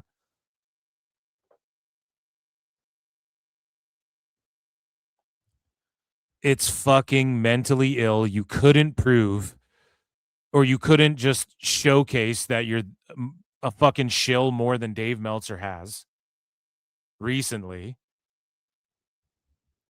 And Tone's looking at him like, you're a dumbass. They're going to go head-to-head. Like, remember, they stopped going head-to-head at the end of last year. And then they started up again. And even Dave was like, well, they'll start up again. So that's all that's happening. Like, how do you even know WWE is being malicious towards AEW? I mean, it's safe to assume they are. But how do you even know for sure? Any thoughts about it? Like, I mean, it's not the first time. It won't be the last time. But, I mean, 2 shows. So he goes, any thoughts on that? And then he just starts, then he starts Brianing Tone and fucking explaining to Tone. why he should be tripped out about this. same Like, day as flutes in the fucking chat. We need flutes in the fucking chat. What the fuck are we doing? Oh my goodness. I would say it's quite the compliment. If you think about it. Yeah, it's good. It's double the compliment Jimmy Crockett got. Yeah. It's good. It's good. Twice as nice as they were to Jimmy. That's great. Well, I'll be sure to take it that way. And I think we're gonna have a great AEW All In. I'm really looking forward to going back to Wembley Stadium. It's gonna be the biggest night in AEW wrestling. Did you see the WWE announcement today? I didn't. What announcement? Yeah, and then Tone just made it about AEW. So that was actually another good answer from Tone there, averting Dave's fucking malarkey. And that, ladies and germs, was AEW news. And that was Dave Meltzer Dumb Moment of the Week, I guess. That was Dave Meltzer, your Dumb Moment of the Week segment. And that was good shit.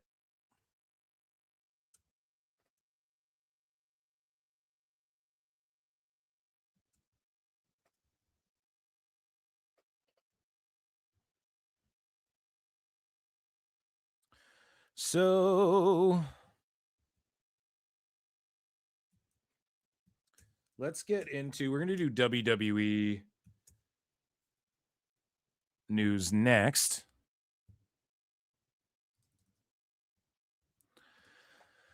And what's chat saying? Guys, check out patreon.com/ProWrestleTimes. The fucking flutes are in the chat. Talking about refs in the pocket. Okay. So let's get into, guys, WWE news up next. And what's going on with AEW tonight? Anything meaningful?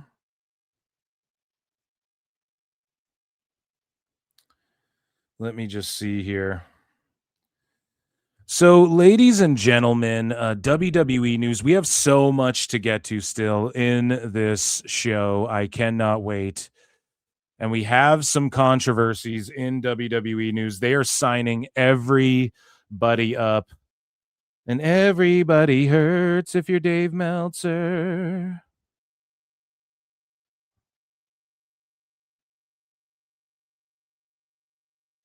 And everybody cry when they do two shows. But yeah, Dave, I mean, come on, man. He's just proved that he's a fucking shill. Sorry, I'm just like plugging something in over here. Very distracting.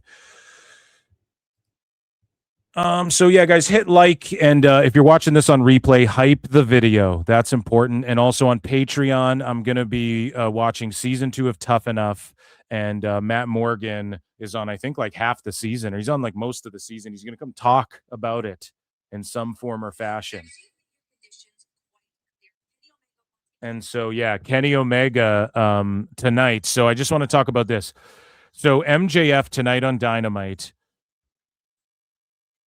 defends his title, and he's getting Kenny Omega to agree to whatever if he wants whatever the fuck, right? And Renee Paquette's explaining that right now. So Dave stooged it. I exposed him. Then he went on his show and was like, I actually wasn't told anything. It's just the obvious thing. But it wasn't obvious that Kenny was going to get a fucking shot when he said it. It was nowhere near obvious. And so, yeah, it's just a bunch of hometown wins. And then we get the rubber match, Ospreay versus Omega. I respect you, bruv, versus I respect you, bruv, at All In. And then it'll be Kenny giving the title to Ospreay. And it's just, it's garbage, predictable garbage. And Dave, if it wasn't predictable, Dave just made it that way and fucking ruined it. Okay, so if you're invested in AEW and you listen to Dave, you should not like Dave. I also dropped a clip of Dave Meltzer today saying that, again, his most unhinged WWE rant of all time. If you haven't yet and you don't listen to full episodes of Dave Meltzer Dumb Moment of the Week every Thursday live on YouTube, Go and watch that clip. He literally calls WWE fans new, stupid minorities. And I'm not joking. Like, it was fucking unhinged. Stupid idiot. And he's just melting down. And you guys see why. Because they're fucking desperate.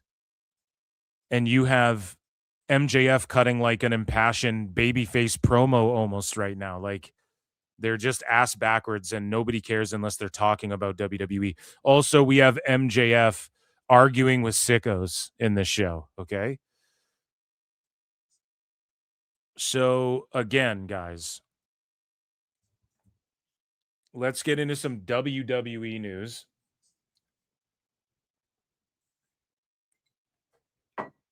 We'll just drink some water over here.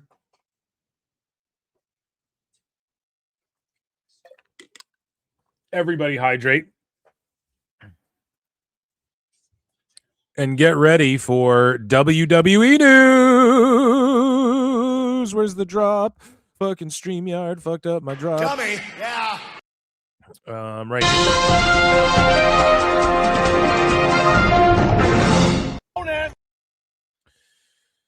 So, guys, it's time for WWE news, and just announced, WWE has announced a joint AAA and NXT Heatwave event for Sunday, August 30 in Edinburgh, Texas B. And so they are connected, and it's AAA. Then they switch things around and go NXT Heatwave. We'll, of course, be here at PWT to stream it head-to-head with All In. If I'm in town. I think I'll be in town.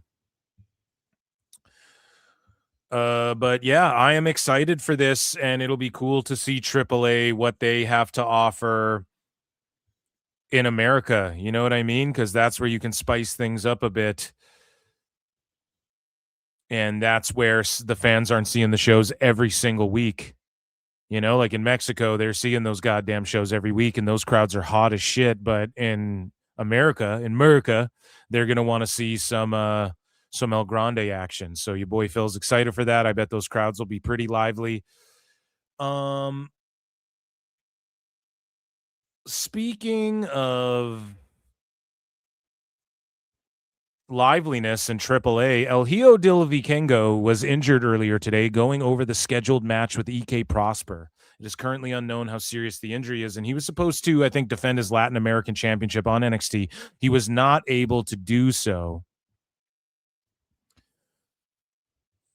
because he got injured going over his match. So I'm not sure the severity of it.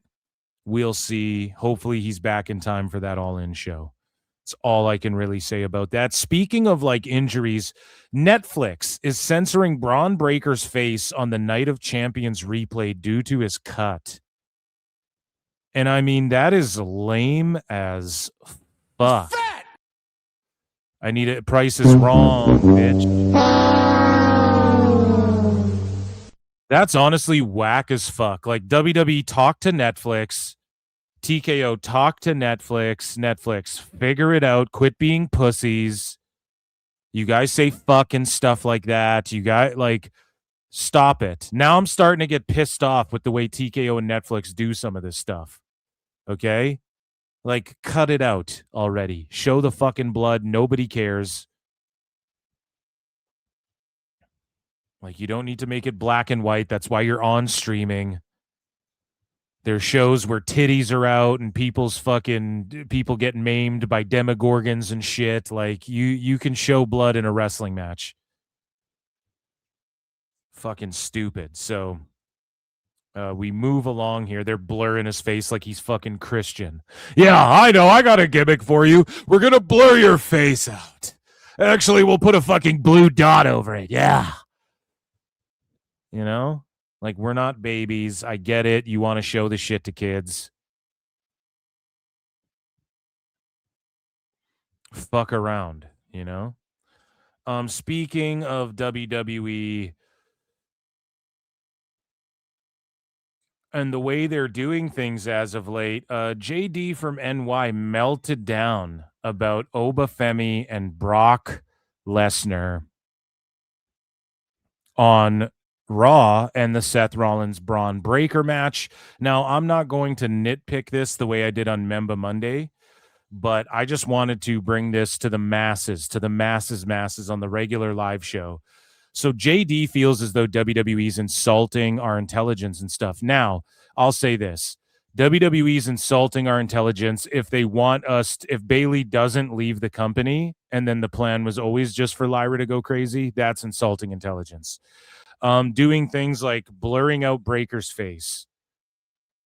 Like, that's insulting intelligence, man. I'm sorry. Even for kids. Like, what are you going to hide? Like, I don't know. It's just silly, dude. He bled. If your parents say it's okay for you to watch fucking pro wrestling or whatever, then that's their goddamn prerogative, okay? But here's JD's rant on WWE insulting everybody's intelligence. Why couldn't you give me Oba and Braun with Brock Lesnar ruining Oba's chances, causing a count out? Or, you know, I understand you don't want to pin Oba Femi. Why couldn't? And so this is the problem. I broke it down way more in depth on PWT Member Tuesday this week. So become a member of the YouTube channel. You want access to those shows. But I broke it down in way more depth. But basically in WWE, you have fans right now where it's kind of split. Like, some people really want the predictable outcome. And then some people just want to be shocked and not even just shocked, but like WWE has to find ways to not go the predictable route that anybody could fantasy mark book. And that's what JD's yelling about. He's just upset that the more predictable outcome wasn't what happened. That happened there. Getting Braun and Seth in the finals, like I had predicted.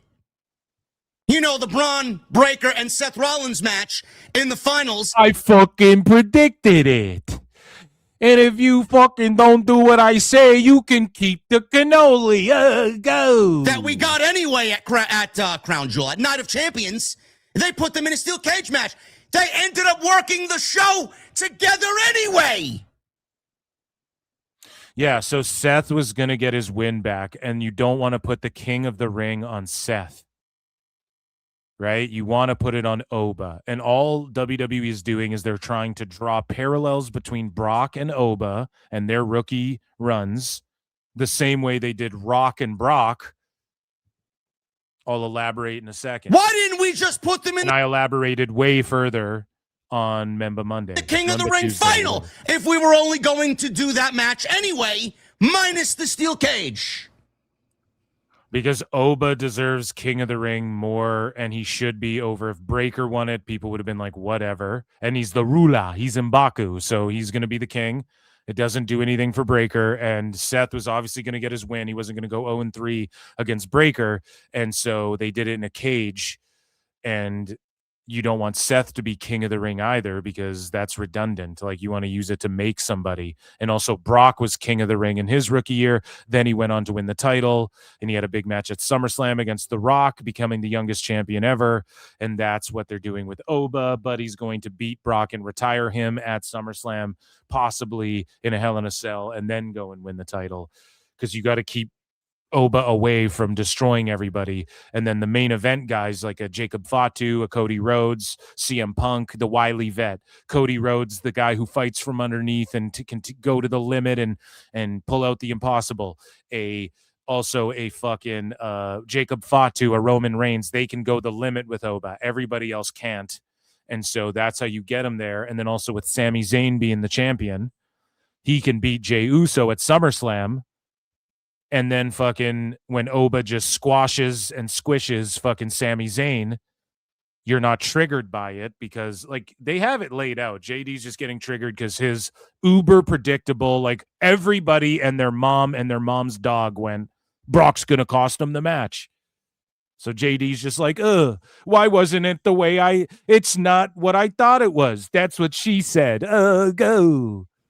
Could have been the blow off to their feud. It could have actually been a lot more. I mean, it was okay. I said, honey, how was the creme brulee? She said, Dice, JD, it was okay. And I said, you fucking bitch. Only okay is $3.50. Now get the fuck out of here. Meaningful and a lot more powerful if the finals took place between Rollins and Breaker, and Oba would have been fucked over by Brock Lesnar. Ken Dudley for 5 says, little known fact, JD from NY used to be the singer of a band called named Pissed Midget. Is that true? Pissed Midget, is that like your name or is that like what you do?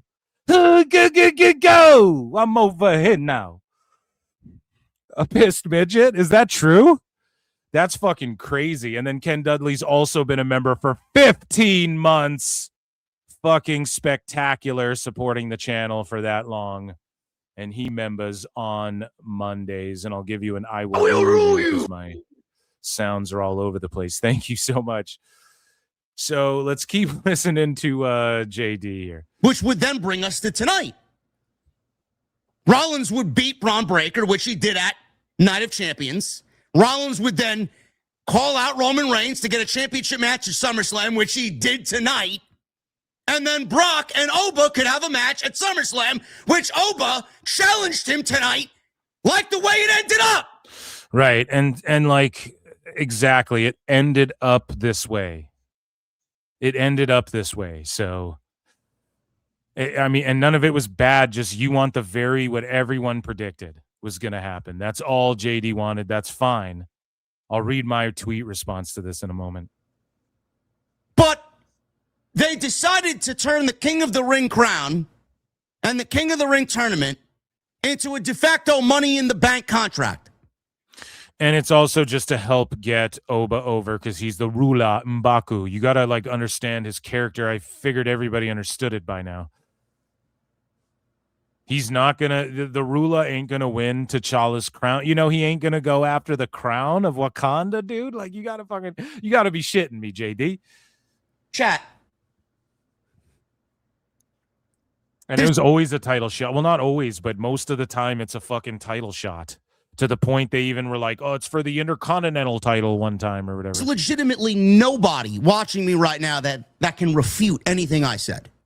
I refuted everything he said. And here's the thing, actually, though. I don't even know if you can refute it because he's technically not wrong. Like, that is one way to book it. Right? But refute what I'm saying because I feel I could refute. Well, it's not even about refuting it. It's not even that. I could refute insulting intelligence, though. Like, it's by no means insulting your intelligence to just try and, like, Seth and Braun are going to... Okay, so why wouldn't Seth and Braun have, like, a big blow-off match for their feud or whatever, like, in a cage? You wanted it to be there. They just so happen to be on both ends of the King of the Ring and then end up meeting in the finals. Like, everyone would have sniffed that out a mile away. Whereas Jey Uso versus Oba, even I was convinced Jey might win that shit. So many people were like, oh, Jay's winning that shit. And he didn't. He just went out there and fucking lost. And so, like, that was way more unpredictable overall. And in pro wrestling, that's honestly what it's all about. It's keeping the fans who've seen every trick in the book on their fucking toes. And because JD's fantasy mark booking didn't play out the way that he had anticipated, which was everybody's fantasy mark booking, he's like dumbfounded by it. And then he goes off about like Oba not having people to squash and stuff like that. My response was this: I wouldn't call it insulting anyone's intelligence. It just might not be as good as JD lays it out here, depending on what your opinion is. Seth versus Braun in the finals, leading to Roman being challenged because Brock Oba would be beefing regardless, works really well. It would have been a glaring coincidence and largely predictable because Braun and Seth would also still be beefing. People genuinely didn't know if Jey or Oba was winning at Night of Champions, whereas Seth getting a win back was almost a given. I might have said Gunther before, my bad. You guys get what I meant. They're just trying to draw as many parallels between Brock and Oba as possible during the torch passing process. Brock was unstoppable, beating people 1v2, won King of the Ring, and then went on to win the championship immediately, and that's what Oba's doing right now. They're just not doing it at SummerSlam the way Brock beat Rock. And when Brock beat Rock, they drew parallels as well on TV. They're like, The Rock comes from a prestigious wrestling family. It's in his blood, and Brock Lesnar's an NCAA, like, wrestling's in their blood. And then they're both the youngest to win the titles and shit. Like, they were drawing if Brock can beat Rock, then he's the youngest to do it. They did the same thing kind of. And then Rock like hand chose Brock as well. And as the story goes, and that's what's happening. Brock is choosing Oba. Like, I'm going to give it all for you, dude. Like fucking Dave Meltzer with Tone on date night. He's just giving it all. So yeah, I think JD's just melting down about nothing really. Speaking of people melting down. So Kendal Grey, out of nowhere for some reason, people started looking up her tweets when she was 13 years old, which if you do that, you should be in prison because you're a PDF file. No, I'm just talking about like, why you looking up 13-year-olds' tweets, brother? No. It is cringe though, right? Like people look up. So all of a sudden this person's like, I'm going to look up, forget about it, right? We're on YouTube. You're a forget about it is what Kendal Grey said to this person. And then she goes, you're, with like the apostrophe RE. And then Kendal Grey goes, you're ghetto. My ghetto gospel, those who wish to follow me. Yeah, so she was calling motherfuckers a forget about it, getting ratioed, or no, this is now just people like commenting and bookmarking it now, whatever. But like sickos or wackos, I don't know who, they want to like cancel Kendal Grey. And notice like nobody's really jumping on this because nobody gives a fuck really. Emotional damage. Fucking everyone used that word. Like, yeah, if somebody's walking down the street, fucking just being a piece of shit, calling people forget about it and stuff and calling them out their name. Any way you do that, you're a piece of shit. Fuck you, you know? But it's just like, especially when you're 13, bro, like that, it must suck like being a kid as well in that age of social media where like all of your shit is just, you know, it's just shitty. Like it's just shitty. It's shitty for people who one day fucking, you know, you're in your 20s and people are touting you're going to be one of the best pro wrestlers ever, and then people dig up one tweet when you're 13 and said some shit like this and go, oh, she's a piece of shit. You know, but people are just over it though. They're like, fuck, man, can we stop doing this? Like, I thought we were done doing this to people. You know, like this guy goes, why are people mad at you? Like, she didn't say a whole slur, and I don't give a fuck. She didn't say a whole slur. Well, no, it's still, I mean, whatever. It doesn't matter. If she was 13, like, why are you on Twitter at 13? Okay, so this person still is like, let's cancel her. I'm not trying to defend Kendal Grey here, but look, huge ratio, like 800 likes. Same amount of views, 800 likes on this, only 5 replies. I'm not trying to defend her here, but you guys got to stop searching up old tweets. It's very weird behavior. No, defend her. Defend her. Like, fuck it, man. Like, Jesus Christ, we got to quit fucking, I don't know, man. We got to quit like digging up old tweets and being like, let's cancel Kevin Hart because he fucking is a comedian that made a joke. Like, shut up. Everyone's fucking... Everyone's just over this whole like virtue signal cancel pig type situation. And yeah, when you Chris Benoit someone, okay, let's fucking, you know, when you Chris Benoit your family, yeah, cancel that motherfucker and lock him up, throw away the key, feed him to fucking alligators. When it's shit like this, bro, like, come on. I'm gonna cancel everyone who ever said that shit or said some shit they regret or said some stupid shit because they're who they hung out when they were 13.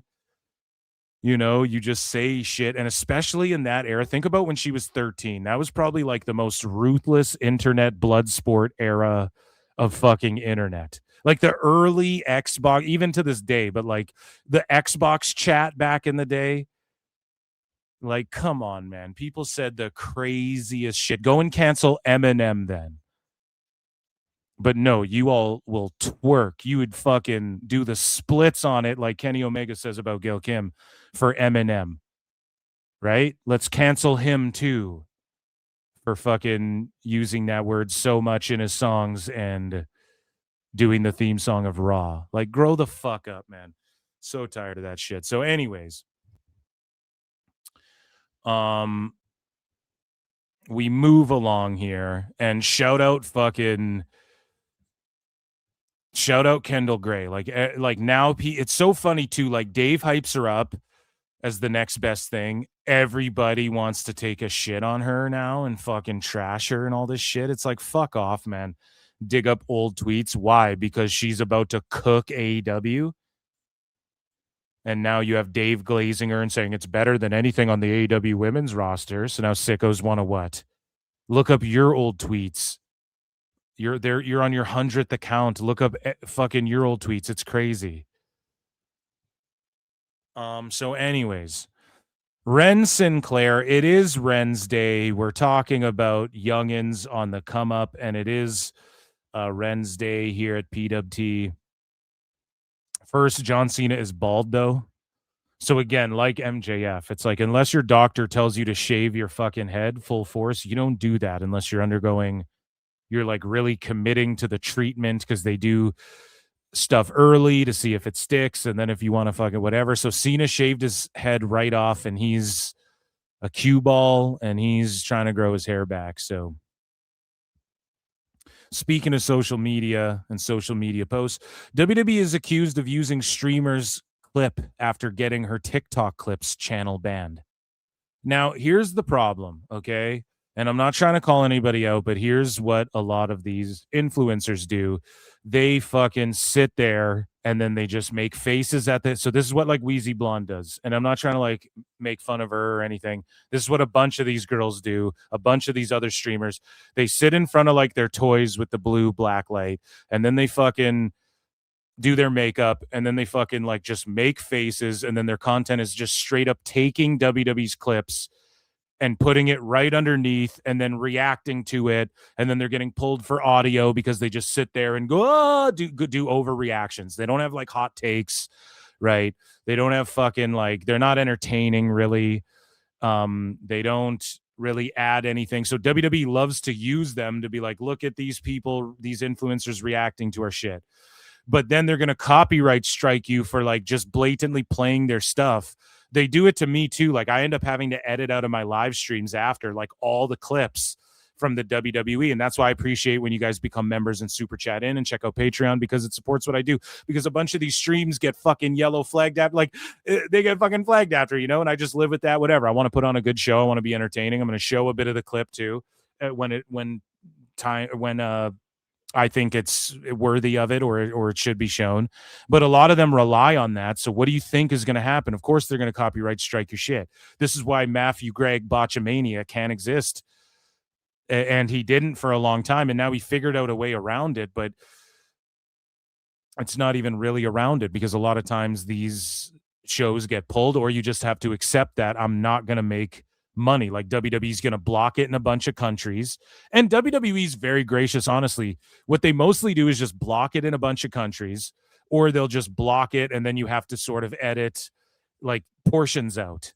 You know what I mean? But they don't just blatantly strike everyone down and shit. I don't know how it works on Twitter, but again, like find a way to make more compelling commentary and stuff like that. You know, I don't know what to tell you.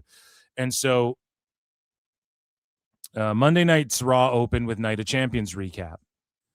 This Marissa girl claimed WWE had her clips channel banned before using her reaction on television. And she says WWE saw this tweet and got our TikTok clips channel banned. So again, it's not WWE getting you banned. It's TikTok and their fucking TOS. So learn what their TOS is. Notice I didn't say forget about it, but I'll call you a retard. Well, guess what? Fucking, that's because YouTube, you got to fucking abide by whatever platform you're on, and they all have different checks and balances. Kick is pretty cool, I think, because Kick is all right, you know, and we're getting more viewers over on Kick too. And so shout out whoever watches the shit on Kick afterwards. There's a lot of Kick bots, I noticed, but I don't know. Shadow Kick. But she goes, confirmed WWE used our clip from NOC, but got our clip channel banned. Can't make this up. No, they don't get your thing. And this is the problem. And this Marissa DeLuco girl. So let's look up her Twitter, and everybody be nice to these people. Okay. I like fucking Wheezy Blonde, and I like I like, I don't even know their names. I've never heard of Marissa DeLuco before now. Let's go to her channel. And like, here's her PFP. I don't know if this is a wrestler or if this is just her, but like, why do you think people are watching her? It's for her hot takes or her hot cakes. Go, I'm over now. You know what I'm saying? So like, your clips thing, like it's hard to. So for instance, like even on my channel, I have a playlist on PWT clips channel called Pro Wrestle Fun, and I've done things like I just uploaded fucking John Cena and Bret Hart, the only two wrestlers to appear as themselves on The Simpsons, and I just put their scenes, their appearances side by side.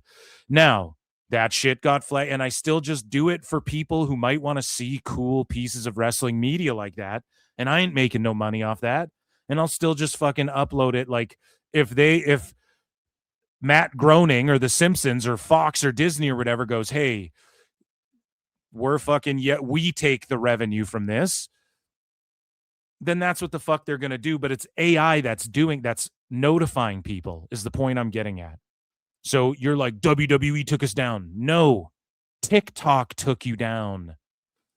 Okay? TikTok took you down.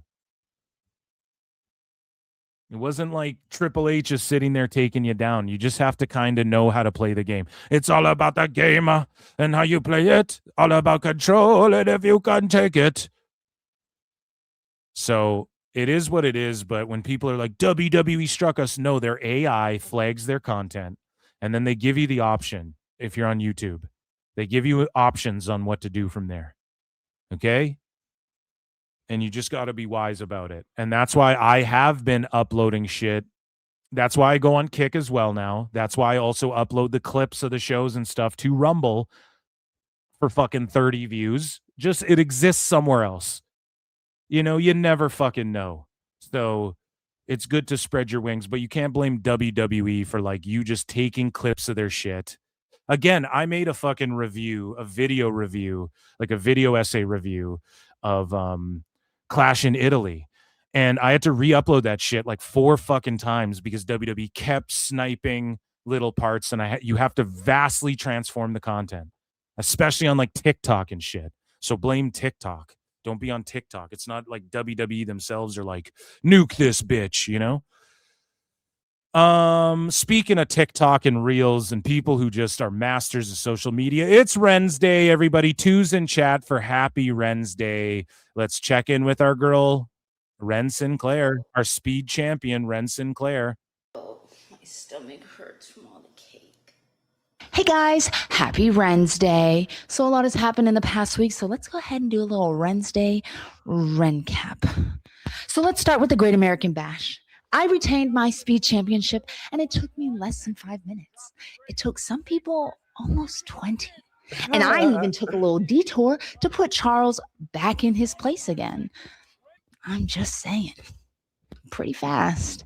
And Kendal, she won the NXT Women's Championship. So fast, Ren. It's like the Flash. And we got to celebrate with some cake, just like we promised. And before you ask where Kendal is, she's training. I don't know if you heard, but she has to defend her title next week against the BOAT, Natty. So while she's handling business on that end, I decided they're just eating a bunch of cake. That's pretty funny. Since the Ren QCC is the Jay and Silent Bob Strike Back. Yo, you know, bitches shouldn't eat fast food. You know, hot bitches, fast food makes hot bitches fart, or whatever he says. That's so most funny. Winning faction, 2 members, 2 titles. That's a 100% success rate. I butchered the joke, but Jay's like, fucking, you know, don't you know that stuff makes hot bitches fart, or whatever he says. We need to capitalize on our momentum. So we need to go out with the old, in with the new. I'm thinking maybe matching t-shirts, maybe matching warm-ups, maybe matching jackets. Maybe we need to get some coasters. Maybe we need to, oh my goodness. I'll buy coasters. I need coasters. Maybe we need to get some cards. I don't know. Maybe we need to get some honorary members. Do you think we can get a celebrity endorsement? Do you think a Jonas brother is available? Phil Marks will do it. I will do it. Ren, I will be your celebrity endorsement. Oh my gosh. We need a mascot, and I've just the idea. Follow me. I said follow me.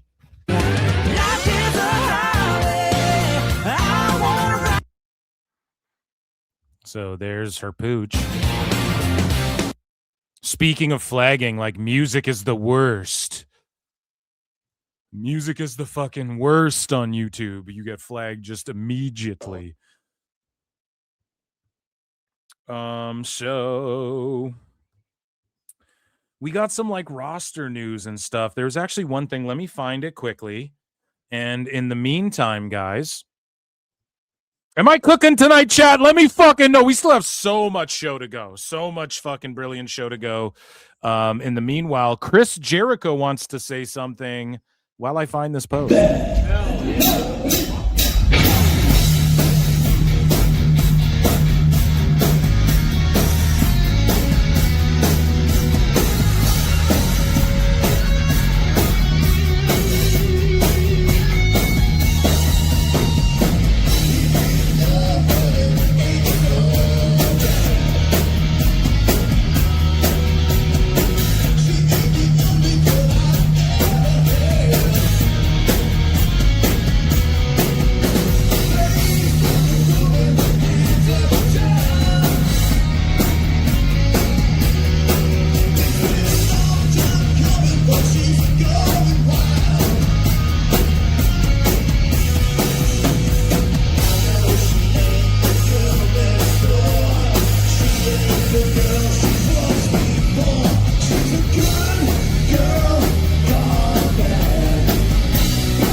So speaking of old dudes, man, there's a bunch of people that WWE is rumored to be signing.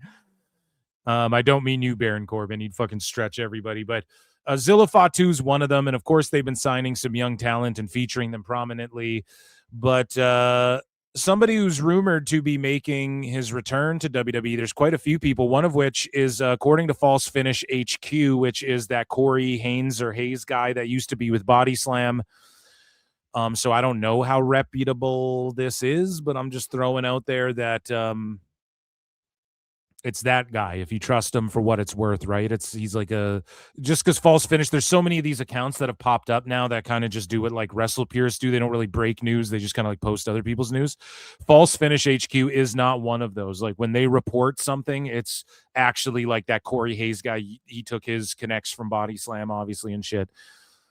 But WWE is expected to be interested in bringing Eric Young back to the company following his recent departure from TNA. So Eric Young didn't shoot that down. We discussed this earlier in TNA news.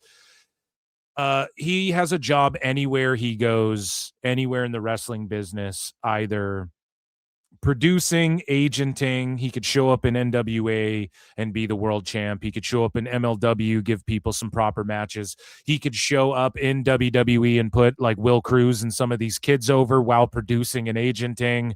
He could be going to AEW for all we fucking know. We have no clue. Okay.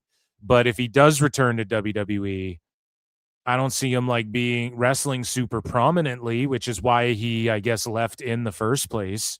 But he also asked for his release. So who knows? Maybe there's a bigger and brighter opportunity for him as we move along here. Some of these guys are returning, man, and it's happening. Something that I have been fantasy mark booking, not even fantasy mark booking, because I really didn't see how it would happen. I was like begging Tone, like Dave on his knees, like a little bitch.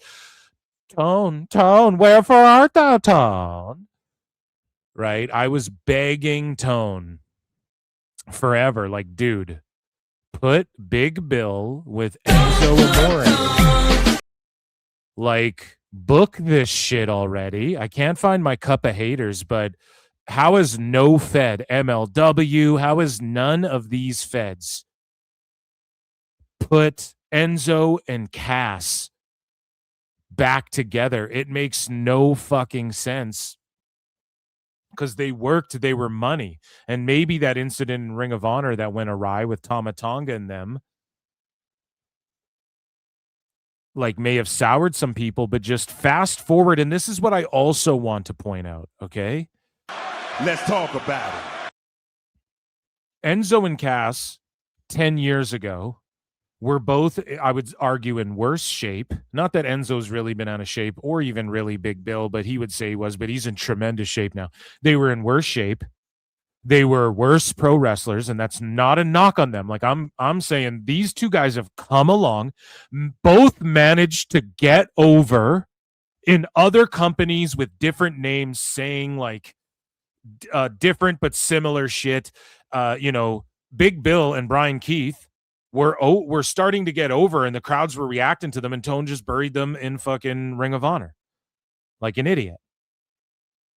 So Enzo and Cass, think about this a decade later, let's say 10 years later, after they fucking got the boot and you didn't think you could get more over, they're about to come back both more poised and professional, both in better shape, both better in-ring workers, both in better places in their lives, both with prospects outside of just pro wrestling, both getting over with different names and different companies, both coming back as a fucking nostalgia act. When that fucking music hits, boom, boom, boom, boom, you soft like sauce. I don't even know the words. You soft like sauce. What's the lyrics? I have no fucking clue. But I'm going to pop so hard. The crowd is going to go fucking insane. No, here's the thing, actually. If they don't go insane, then that will stink. But if they go insane, if the whole crowd erupts and not just like a section of them, then it will show that gimmick had longevity and it's fresh. And like, who doesn't want a fucking SAWFT Swift? Like, who doesn't want to hit one of those with Enzo and Cass? You mean to tell me in this era of fanatics and all of the, Enzo and Cass won't be huge, and you can push them as singles, and Enzo can work now, so he can go to AAA. He can go to fucking, if they want him back in NXT, he can go to and help boost their ratings. He can go to, and he can impart knowledge, which is what he's doing at Fourth Rope. He's producing, wrestling, working with the young talent, laying shit out.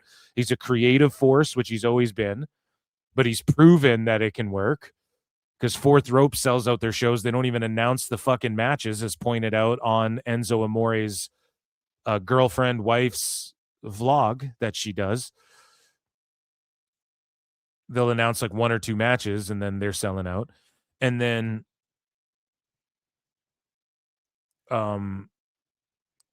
Big Bill's in a better place. Enzo and them will get over like a motherfucker again, and he can actually wrestle for the United States title, and Big Bill could wrestle for the world heavy. There was rumors then he was getting pushed to be a fucking WWE champion, and we know what they did with Enzo in the cruiserweight division. They based the whole fucking thing around him. So I'm not saying they're going to bring a cruiserweight title back, but the US or whatever, and they could win the tag titles. And again, if the rumors are true about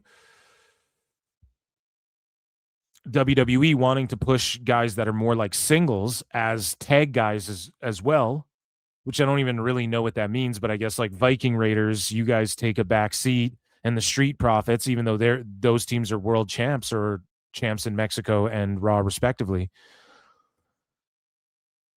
So who knows if that's even true, but let's say that is true. Well, guys like Enzo and Cass can both go solo as well, and they can always get back together. But when they come out, you soft like sauce.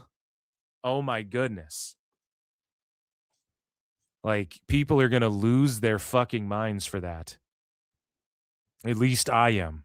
And this is some shit I've wanted to see for a long time. And this is some shit that I can't believe no other Fed just capitalized on it. Because it doesn't matter what their names are. Real One, Big Bill, Big Cass, Colin Cassidy, Enzo with a Kaz XL or whatever. They've had a bunch of names. It doesn't matter. It's just their gimmick together.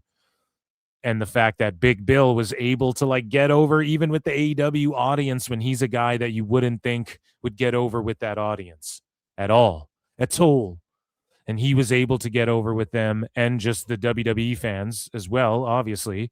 And then Enzo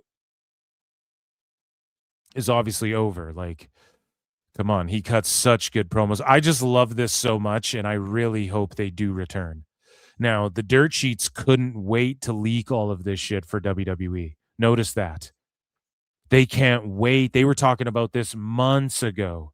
They were talking about this weeks ago, months. I don't know about months, but they were talking about this weeks ago with Baron Corbin and these other guys. Right?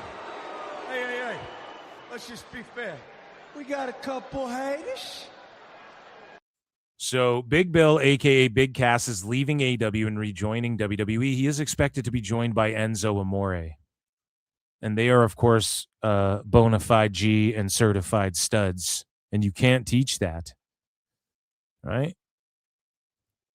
And so we move along, and Baron Corbin. So a long while ago, Baron Corbin was rumored to be going back to WWE from MLW. MLW worked it into like an angle on their show, Fusion, kind of. And, we've heard the rumors here on PWT that, yeah, he is going back to WWE. And some people believe because Dijak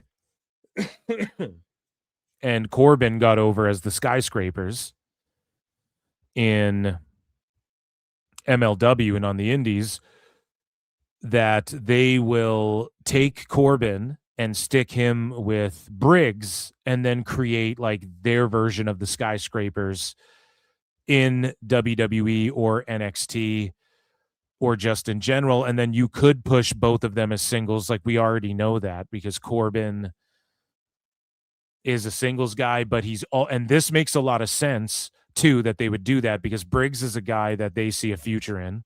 I see a future in. I like him. It took a minute for me to come around on him, but it was his match with Shiloh Hill on NXT, and I've glazed it to death. You guys already know. And that really turned me around on Briggs. But some people speculate now that they're going to team them up and sort of do the Skyscrapers in WWE, and that could even be a main roster act because Briggs has been gone for a while, and so they could just show up in a tag team. Now, I don't know if they do that unless it's like Corbin, and then Corbin has a faction, but he teams with him more, and then maybe there's a girl with them too, because just like re-debuting Corbin, I'm back, and now I'm in a tag team. That's so like you do that in the fucking territories. You bring a guy in, and he may have worked as a single, but then you pair him up with this other guy, and and it's like new to that territory, but it's Baron Corbin. And that's where I just don't know if that would be as good as. Look at this guy right here. Look at his gear right now. Picture Baron Corbin, right? And I'm actually going to do this live on the show using AI. Okay? Make Baron Corbin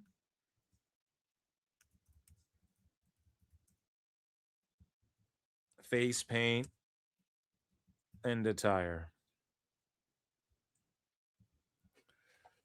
So here we go. Imagine right now in your minds that Baron Corbin's face is painted like Danhausen, and he's Corbinhausen, and he's the Frankenhausen or whatever this whole time. And then it's the same thing. And I'll explain why they would want to stick him with Griggs or Briggs, whatever the fuck, or Danhausen, would be because he teamed with guys like fucking Rhino and Breaker, and he was just able to get it over and make it work. Kind of random pairings. And Corbin helped elevate his partners for sure, or was elevated by them and was able to turn them into like, Rhino and Corbin feuded then after as well. Like it was really good. And so if you guys remember that when he had the long stringy hair and was like balding and shit. So if you stuck him with Briggs, it would help get him over. If you stuck him with Danhausen, he'd be able to play the part, and it would help give Danhausen more of a rub. Not that he even needs it, but he kind of does need it as far as like in ring. It only helps Danhausen that he's working with the Miz and shit like that, as much as it helps Kit Wilson and things, right? And so Corbin with Danhausen would be cool, and Corbin could live up to it because he's done the wacky gimmicks like Happy Corbin and fucking... He's done everything, he's done the wacky gimmicks. He's done the serious shit. And unfortunately, it would be cool if they just brought Dijak and Corbin in as the skyscrapers if they were going to go that route. But I don't think Dijak is ever going to be welcome back. I don't know. Grok just really fucked this up. Grok was terrible. Boo Grok, everybody. L's in the chat for Grok. This is just unfathomably bad. So bad, I'm not even going to show it to you guys because it's fucking terrible what Grok came up with. Maybe we need Grok Imagine. But just picture him right there with tats, with Danhausen's gear in the red and black and white and a cape and his and Danhausen face paint. And it's Corbinhausen. I think that works so better than fucking Omos, better than any other person you could think of. But Corbin has reportedly finished up with MLW and is set to return to WWE. And Tom Pestock, a.k.a. Baron Corbin, says, didn't we do this exact same thing last month? And they have worked it into an angle on MLW, so who knows if it's actually true. But if the rumors are true and WWE's digging around, or maybe WWE's floating this out there and working these dirt sheets so that everybody's like, oh, is this guy going to show up in WWE? Is this guy going to show up? And then you're watching every show like, oh, this guy might show up. And then they get another Jericho situation, right? The whole internet was like beyond pro wrestling Twitter. The whole internet was like, oh, I thought Jericho was coming back and shit. Like, come on. Everybody anticipated that. So maybe WWE's just fucking with these sheets. Who knows? But they are just so giddy and can't wait to leak this shit out. And I think Corbin's got a little more unfinished business in MLW before he officially shows up in WWE. But if they're trying to sign him back, sweet. I'm pretty sure he knows Taylor Swift and shit like that. And his connections run deeper than whatever. And if he's willing to come back for the same or less money than they paid him before, but it's still really good money, then why not? But if it's fake, then haha, the dirt sheets fail again. But I also am down with him being Corbinhausen. I actually want him to be Corbinhausen really badly. And I got my wish with Enzo and Cass. So that, ladies and gentlemen, was WWE News.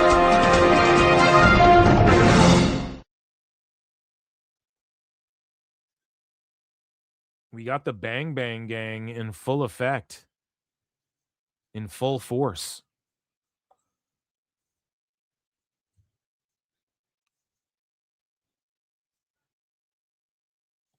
Damn, it's funny how I said that, and then Nigel McGuinness said that too. Full force. I'm jumping Jeff Farmer, and I'm going full force. But yeah, this is a faction I can get behind in AEW. 100%. The Gangbang Scissor Gang. Yeah, the Bang Bang. I don't know, whatever the fuck the Bang Bang Gang, that's so stupid. They're BCGs, man. They're Bullet Club Gold. Well, I don't know. Actually, Bang Bang Gang, it's not all that bad. It's really not all that bad.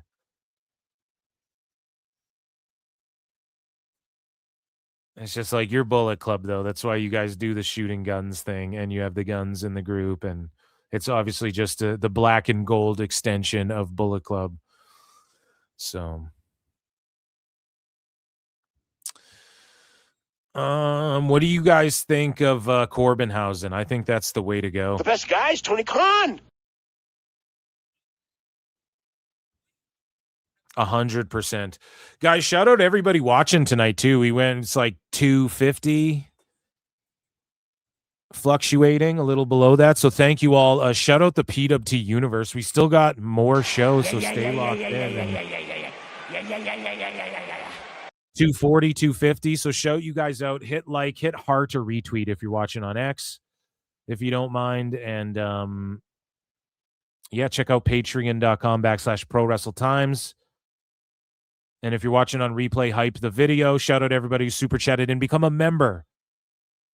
And I do bonus shows weekly. And this last Member Monday or Member Tuesday, we did some throwbacks and we reviewed Raw. And I put some shit over.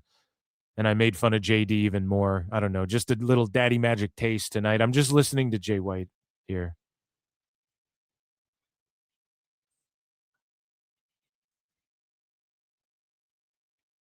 See, this group, they got the look. Like, they look like they should all be together and, like, these guys could kick some ass, you know? Like, nobody's too small. The guns are bodied up, right? Austin's bodied up. You know, Jay White can go. He can really wrestle. Can talk pretty good. Juice is just funny as fuck.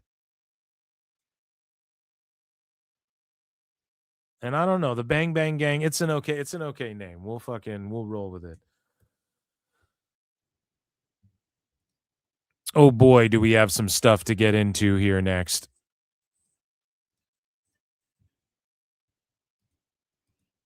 Somebody let the dogs out, didn't they? So it's like some more Bullet Club versus Bullet Club war.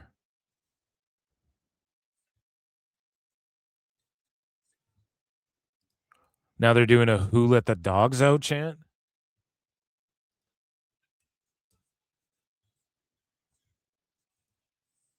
Clacones.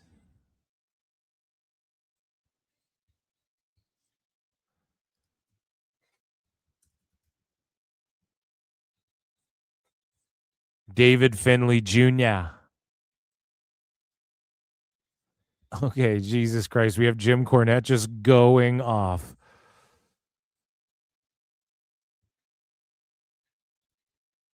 And we got to get this here in the bookmark. Sorry, guys. I'm quickly just adding some stuff here that I see Jim Cornette said.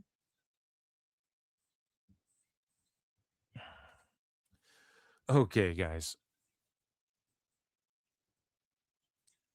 Let's get into how's the U.S. doing, chat? Let me know. Are they doing good in the footy match?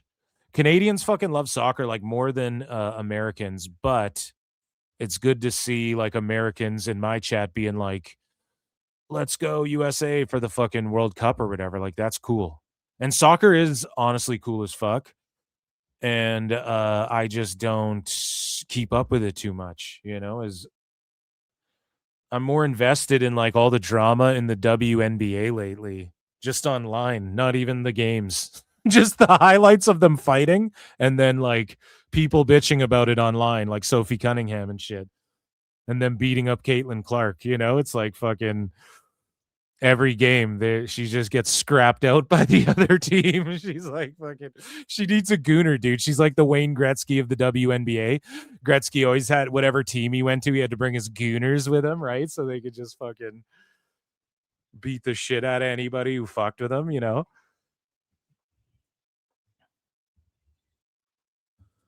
So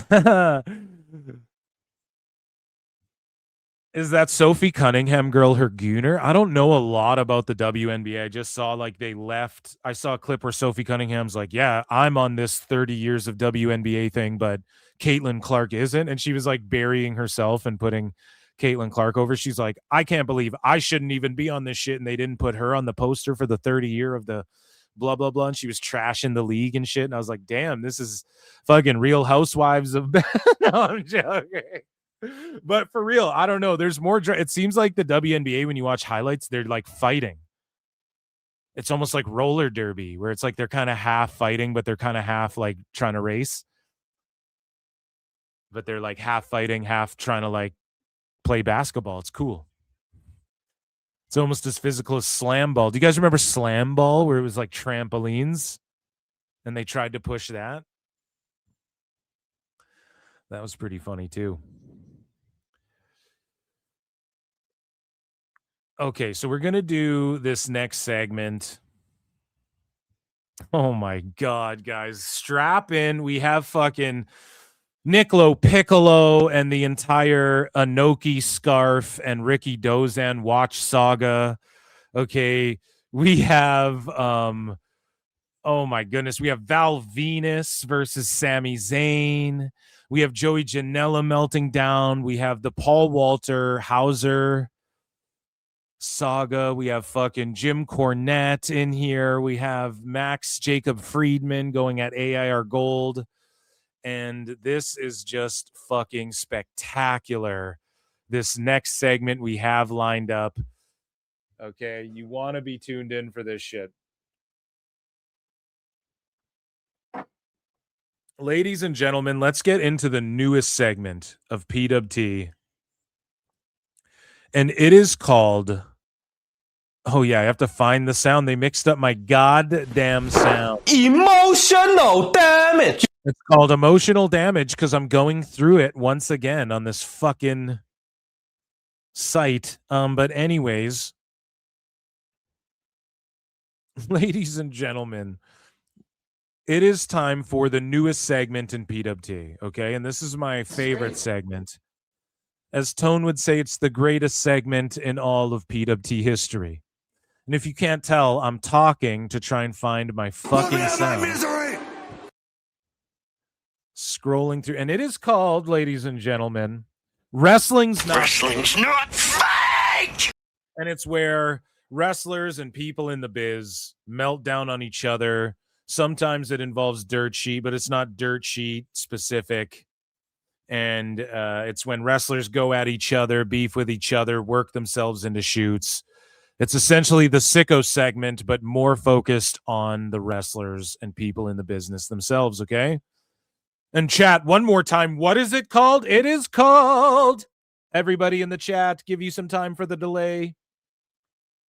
Wrestling's not fake! And so, someone who people thought was fake and turns out he's really not fake is a gentleman by the name of Niccolo Piccolo. He's been on PWT before. And he has had it out. He represents tons of wrestlers. For those of you who don't know who Niccolo Piccolo is, he is a Hollywood agent who represents tons of wrestlers at the tippy top of Titan Towers. Say that 10 times fast. He represents people at the tippy top of the business, okay? I think he's put most of the names out there. I know not even all of them are revealed, even though he lists like a dozen of them. But we're talking the main eventers of WWE all the way down to the top prospects of NXT. And, you know, Drew McIntyre, of course, Punk, like people you've seen in movies. He's helped. And even like wrestlers he doesn't fully like represent. He's helped get their deals done for like other shit. You know, like tippy top of the biz, okay? And he beefs with AEW. And he beefs with Tone a little bit. Not even really Tone. And he beefs with Dave Meltzer specifically. And one thing he does that's hilarious is epically troll. And he goes on these crazy fucking rants. And some people can't stand this guy. And I understand that. He's a polarizing figure. But essentially, we know he's legit because of the people he reps, the type of movies and business he gets done with these wrestlers. He has an affinity for pro wrestling, sports entertainment. He likes PWT as well, so shout him out. But besides that, though, he understands like pro wrestling. He knows the history, and he's not like a fucking. I mean, I don't know. I'd say he's a mark, right? Like we're all marks. If you like pro wrestling, you're a mark. If you got marked in one time, if wrestling made you bite, you're a fucking mark, right? And it's made us all bite for sure. And his focus is sports and entertainment. So that's one thing Dave Meltzer doesn't understand at all. And so what Niccolo Piccolo did was, after Dave Meltzer had this fucking meltdown about Rikidozan being more influential than Hulk Hogan, and this happened a while ago, this is like a month ago, okay? Niccolo Piccolo went out on the town with a very lovely lady, and he procured a fucking Rikidozan watch. Now, I don't know, is this like an official, is it a commemorative, was it his watch? Is it, I don't know, but let's take a look here. Like the title. It's like the All Japan title or some shit. I don't even know. Maybe someone in chat can enlighten me. It's like Dusty Rhodes' gold Rolex that he pawned, baby. Right? Like, what is this? I don't know, but he's doing this to troll Dave.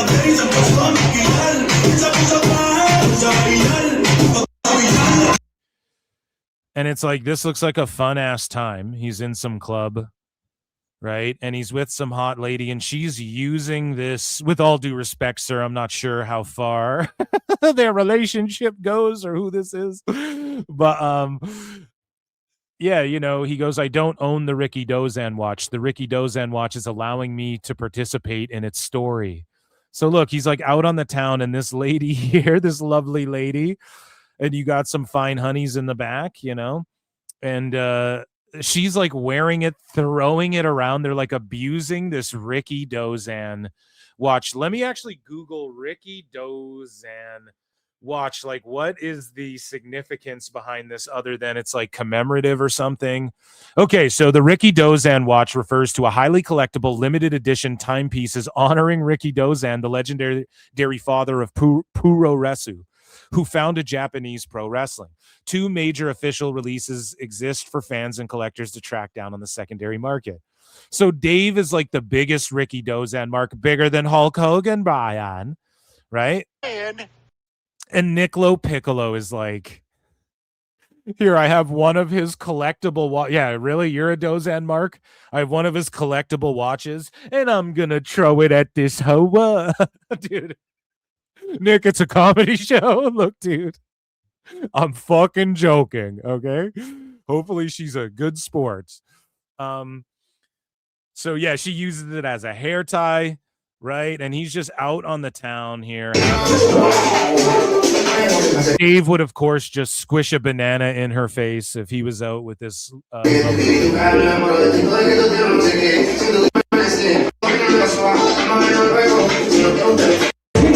I mean, this is hilarious, right? And it goes further than this. So here's him like just throwing it around and shit. Look, he just throws it across the room. He's in like a penthouse. Fuck this watch. Oh shit, it broke.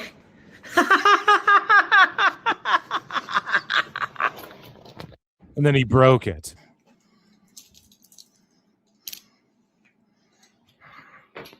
Now, like, this is super extra, like super duper Super Saiyan levels of pettiness, right? Just throwing this watch around and fucking beating it up because Dave's a Rikidozan mark. I'm sure there's people who are like, oh, that's disrespectful, dude. I don't know, man. There's been a lot of parties in this fucking penthouse. Look at that fucking the fade on that carpet, buddy. There's been a lot of fucking 4-room style Bruce Willis, Quentin Tarantino style fucking parties going on. You guys ever see that movie, The End of 4 Rooms? It's one of the best movies. Watch on New Year's. Oh no, not cornhole. He's cornholing the Dozan watch. Don't do it. Oh no. He just cornholed the Rikidozan watch. Oh my gosh. He shoots, he fucking scores with that one. Now, he brings this thing. I mean, this fucking Dozan watch has seen more action than Dave Meltzer in the last 52 years. I mean, look at this goddamn thing. So Alan Cheapshot goes, Rikidozan was not Japanese. He was born Kim Sin-rak in Hongwon County, Kankyo-nan Prefecture, Chosen, North Korea. When his father died, he traveled to Nagasaki, Japan. He hid his Korean heritage. Yeah, because like they would fucking, I'm pretty sure like the Japanese and the Koreans, like I don't think they liked each other much, you know, maybe probably not even to this day. When his father died, he traveled to Nagasaki. Well, I don't know why I assume that. I don't assume that. I guess I'm a dumbass. I shouldn't have assumed that. But Japan hid his Korean heritage, took the name Momota Mitsuhiro, and eventually became a sumo. And so Niccolo Piccolo fucking she's wearing it as a necklace. You know what I'm saying? And we don't even know if this is the same girl. They're at the Link Hotel and Casino. He put it on black. Let me, can I interest you in this collectible Rikidozan watch? Bet it on black. He just puts it down like James Bond. I'll bet my watch like it's a fucking Rolex. Bets on black. So here we go. This is possibly the same lovely young lady. I'm not sure. And then here it is. It's broken, right? And so, you know, Dave is probably seething over this. And so, I don't know. It's just epic levels of pettiness from Niccolo Piccolo that I'm so here for when it comes to trolling Dave Meltzer. And so, speaking of trolling Dave, he also recently, and this was a few days ago, pulled off another hilarious petty fucking troll. And this deserves an Ichi Nissan da because it's also trolling Tony Khan. Best guys, Tony Khan. And again, Inoki, he's a fucking legend. We watched on Memba Tuesday, Time Cop, him just slapping the shit out of like 100 people in a row. Right? But he got one of these commemorative Inoki scarves, okay? And I can't even find the Ichi Nissan da. I'm looking for it. dirt bags and lily pickers. It's right here.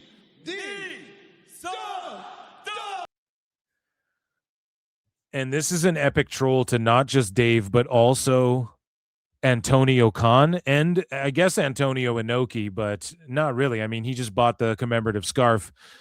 And let's take a look at what he does here. So what do I do then? Whatever you want. I'll open it gently and then later. That is not the same girl. Is this the same girl? Like, okay, I know I was joking before, but this isn't the same girl as the last one, is it? Oh, Nick, you dog. Allegedly. So she's opening an Inoki scarf and she's like, what? She doesn't even know what the fuck this is, but it's so funny she's in on this. It is. Feel it. It's literally towel material. It's a towel. Put it on. It's true though. People wouldn't call it the scarf. Like some people refer to it as the Inoki towel as well. Wow. What do they wear this for? I have no idea. Oh my god. Pop of color, baby. Pop of color. What do they wear this for? He goes, I have no idea. That's funny. I like it. And Tone's like, I was gifted mine by the Inokis. We won't stand for this shit. Who disrespected Nuge more? Niccolo Piccolo by gifting this lovely lady a scarf, or Tony Khan by gutting their roster? Or Will Ospreay by trashing them after? She's like, what is this? But it's just so funny that he just gives her some random chick this fucking scarf. Random as far as anybody's concerned. This is not the same girl from the last vid. I don't think it is. But here Niccolo Piccolo posts Dave Meltzer like explaining why Paramount would be smarter to work with AEW than UFC. And then he's like, bah ha ha ha ha, what the fuck? And then Niccolo Piccolo says incels, and then he goes, for everyone in their parents' basement, this is Antonio Inoki's scarf, and I'm right about everything. Jesus Christ. So she's wearing the scarf. Right? So it's like Survivor. They're on the island, they start wearing the fucking handkerchiefs or whatever they're called. So here's another video of him doing God knows what. Someone get the black light on this Inoki towel by now at this point. It's fucking funny. I don't feel it though. It's pretty nice. She's confused. It's like a scarf, but it's like a towel. It actually is I need a full towel in this full towel in this material. Oh shit. Oh shit. It's pretty funny. Like these are good trolls, especially like considering I don't know if like a lot of the people trolling Nick back and like have went after him could pull baddies like that, even if they pay. Oh shit, man. Oh, that's fucking funny, guys. So let's move up. Chat. No, chat. No, chat. Don't roast the girl. Chat. Don't roast her, okay? She's a lovely young lady. And that is good trolling. She's bodied up, okay? We'll say she is bodied up, though, okay? Don't fucking... Oh, my God. Chat. Chat. Okay, so... let's take a look at the next thing, man. We have people who are trolls, right? So MJF gets into it with renowned troll AIR Gold, and I actually bookmarked AIR Gold for once, but he is just like there's like something wrong with him, man. I don't know. I've talked to him. There's something wrong with the kid, and he just fully is grifting, right? Like Sean Sapp, of all people, exposed him and his DMs of like him trying to get a network of blue checks who all like fuck each other so they make money, more money, right? And so I like that MJF like called this redact out here because he just does more harm to AEW than good. He always has. I called it out way before. Okay. And people were like, it's someone who works at AEW's burner and all that shit. No, it's not. Right? Like, it's not. He fucking wanted to debate me. Let's debate. And then he fucking didn't show up to the debate. And then he blocked me and like a bunch of people. We're talking AIR Gold. He blocked me and like a bunch of people, I guess, which I didn't even notice. And then when he got like his blue check mark back, and then he unblocked everybody, and then now his grift is like just get don't even glaze AEW, just like talk shit about or like really put AEW over huge, then shit on them hard. Like it seems like he's more kind of like really shitting on them now, and it's just playing to the algorithm. Like I don't know. I don't blame him, I guess, for doing it if people are gonna bite. I mean, I just bookmarked him too, so a lot of people in the IWC, like I know a lot of people on YouTube and shit are like, who gives a fuck? But if you're on like Twitter, you've heard of AIR Gold. Okay. And so MJF goes, fucking what? And then AIR Gold goes, at least you'll be able to prepare this time. And then MJF goes, fuck off, AIR Gold, you fake fuck. And then he goes, how much you want to bet this kid spends? I should do my impression. How much you want to bet this kid spends the rest of his life making mean tweets about me now, bud? That's how MJF would say it.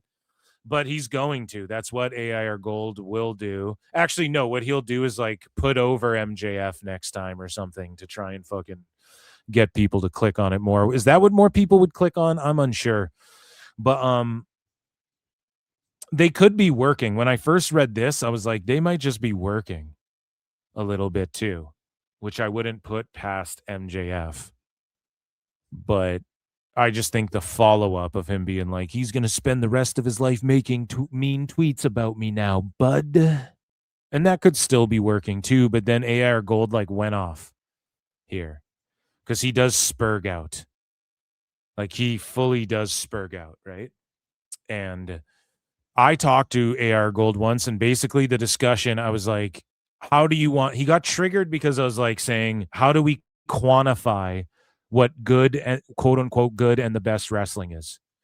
Right. And he got triggered. He's like, stop saying quantify. Like you can't mathematically, everybody's opinion is their own opinion. And I'm like, okay, then Jackie Gata versus fucking what's her name? One of the divas. What's the worst match ever? People say it's like Jackie Gata versus Stacy Keibler or some shit is the worst. Candice Michelle is the worst match or is the best wrestling match of all time. Refute that. And you can't, right? You can't have a subjective debate Like, otherwise you need to just acknowledge it's subjective and go, I like this better. Right? But you can objectively quantify, like, okay, what is working? What's selling the most? That's where you have to go to that, because that's the objective of pro wrestling, is just selling tickets. And if it wasn't, then AEW wouldn't talk about challenger brands, and they wouldn't have merch deals, and they wouldn't be on TV, right? And WWE wouldn't be trying to go global. Like, it's just about fucking selling tickets and getting eyeballs. That's what it's all about. So who does that the best? Why do they do that the best? The best does the wrestling have something to do with that? For sure, it has to. It has to, because it's fucking wrestling. We tune into the PLEs, and it's all wrestling. So it has to have something to do with that, because that's what we're watching. That's what the majority of the shows are, right? And so like AIR Gold, I think he's really spurging here, because he will just melt down and like have no response to when you just explain things logically to him. Like, I get it. We all have different tastes, but now let's try and quantify what's the best wrestling. Is it this shit they keep doing in AEW that hasn't worked yet? That hasn't got them to beating Raw like they talked all this shit about doing? Or is it that they need to change it up a little bit in many departments? Little pivots in many departments. That's the problem. It's not just like two things. It's like a bunch of little things that just add up, you know?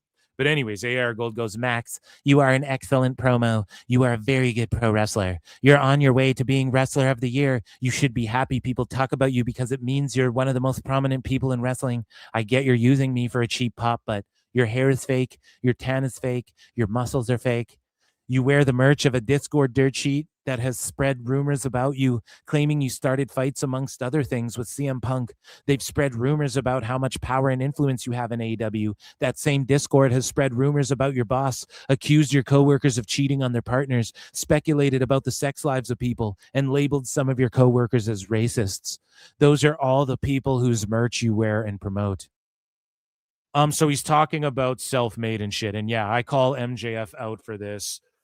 More than anybody. I've clowned him for, he stooges, like all that shit Elbu was repeating was either him making it up / MJF telling him this shit. Point blank. Sorry to tell you guys. Okay, that's his bud. And it is super markish that they're world champion stooges and will jump on Elbu and Self-Made's fucking like stream or whatever, and Tony Khan calls Dave Meltzer and shit. Like, that's just like clown shit. Like, just being perfectly honest. So AR Gold's actually on point about this, but he's really fucking bum hurt right now. And he goes, in an interview, you said you don't like Netanyahu. Fine, I don't either. Now he's making it about Netanyahu. You know what I'm saying? My misery. I don't either, but you present the issue as though the oppression of Palestinians begins and ends with one man. Oh my God, AIR Gold. What a fool. Like, you could have ended it there, kept it wrestling. Now he's going to make it political and give us his hot political takes on fucking Netanyahu and the Palestinians. Have endured decades of genocide, occupation, apartheid, displacement, and systemic discrimination that extend far beyond any single Israeli prime minister. Reducing it to Netanyahu ignores 78 years of suffering. You're a Canadian, buddy. Shut the fuck up. You're in Canada, bud. Okay, AR Gold. Shut up. At the same time, you condemned Palestinian resistance efforts. I'm in Canada too, okay? No one wants to hear this from your wrestling Twitter. Resistance efforts while framing that same resistance through the lens of terrorism. So your activism is fake. Mine's real. Mine's really real. Okay. As for my tweeting, I'll do whatever I've always done. If I like something, I'll say positive things about it. If I don't like something, I'll criticize it. And you know this because you read everything. It's what you do. Good luck for your match. Pew, pew, pew, pew. You know that AIR Gold jerked off after he fucking... Wrestling's not fake! After he tweeted this out, man. Oh my good God. I don't know. MJF kind of got felted there, but it is what it is, man. AR Gold's just a piece of shit too. So speaking of people that everybody largely considers pieces of shit, our next two people that we're highlighting here, one is Val Venis, who, again, I can separate like overly conspiratorial. Well, is that what I think Val Venis, like he was spitting a bunch of conspiracies. A lot of people are like, he's a hateful fucking all of the things AR Gold said there. They say that about Val Venis, and he's very like publicly anti like LGB and like fucking trans, and like he's super just he speaks out. He's very like fucking, he's a Canadian too, speaking about I'm pretty sure he's from British Columbia, but I separate all of that from, and he's like a giant pothead and shit. Some people don't like that either, but separate that from like him as Val Venis in pro wrestling. He ruled. I thought Val Venis ruled, and he did a lot of dumb shit, but he was a guy that I saw as like, he could have got a bigger push than he did. It was always him and William Regal and Test. I feel like those three guys could have been like world champion at some point, you know, if they stayed the course. And some people laugh at the Val Venis, but you know, Val Venis was controversial even as a wrestler because he did the whole porn star thing, you know? But nowadays he's just like pisses everybody off. And oh yeah, and it's not just that. Val Venis also has gotten into it with this one prominent Twitter account / streamer called Hang 'em High, who like he goes to shows and even like Triple H is like, oh, that guy rules. And Hang 'em High is really a positive voice on wrestling Twitter, I would say. And he does lots of like giveaways to his followers, and he fucking, I don't even know what else. He just does like a bunch of cool shit, and people like Hang 'em High, right? On Twitter. And he got into it with Val Venis because Val Venis went off on him and was like, I think being kind of racialist towards him and shit. I don't know, but what happened was Hang 'em High epically trolled Val Venis and bought, like he found out that like, speaking of petty trolls, Hang 'em High found out that like valvenus.com or some shit like that wasn't trademarked. Or like Val Venis let his trademark lapse or whatever the fuck. So Hang 'em High like bought the fucking website for it, and then it redirected to like some LGBT whatever QA whatever fuck. There's like a million letters. Sorry guys. Like to some website or organization or something like that. I don't fucking know, but he got epically trolled and he was melting down, and he's like, the FBI, this is illegal. He will be hearing from my lawyers and all this shit. And like he was getting epically fucking trolled. That was recently. Maybe I could have put that in the folder. Maybe we'll cover that another time. But you guys get what I'm fucking talking about, okay? And regardless how you all at home feel about these fucking topics, this isn't a show for that. I have to lay out the groundwork so you understand why people are mad at this motherfucker. You know what I mean? And the type of things he says and whatnot. So, Val Venis went off on Triple H and said he lowered the bar to dumpster fire levels after Sami Zayn's WWE title win. Now, a lot of people think that Val Venis just says shit, and he's been accused, I've seen him, of being like, he just espouses this like rhetoric that fucking, you know, he just wants to be MAGA and all this shit. And then of course WWE gets accused of being the MAGA company and all this shit. So whatever, but I think that's kiboshed. I think Val Venis just goes off on fucking everyone and everything because he goes off on WWE frequently, and a lot of people think he's just desperate for attention. Now, that might be it. It seems that way, but it also seems like he's just very fucking angry at a lot of shit, you know? And it's unfortunate to see. And he looks like am I not turtley enough for the Turtle Club? He looks like a fucking turtle out of its shell, at least in this image, right? So he says, both of these losers would carry my bags and polish my boots. The it factor guys like Hogan, The Rock, Austin. Val, you had your pee-pee cut off by Kai and Tai, okay, a glorified jobber group, unless it's for the light heavyweight title. You know what I'm saying? And that's what you were doing. That's what they thought of you. So who polished your boots when fucking Taka and Sho Funaki are going over on you?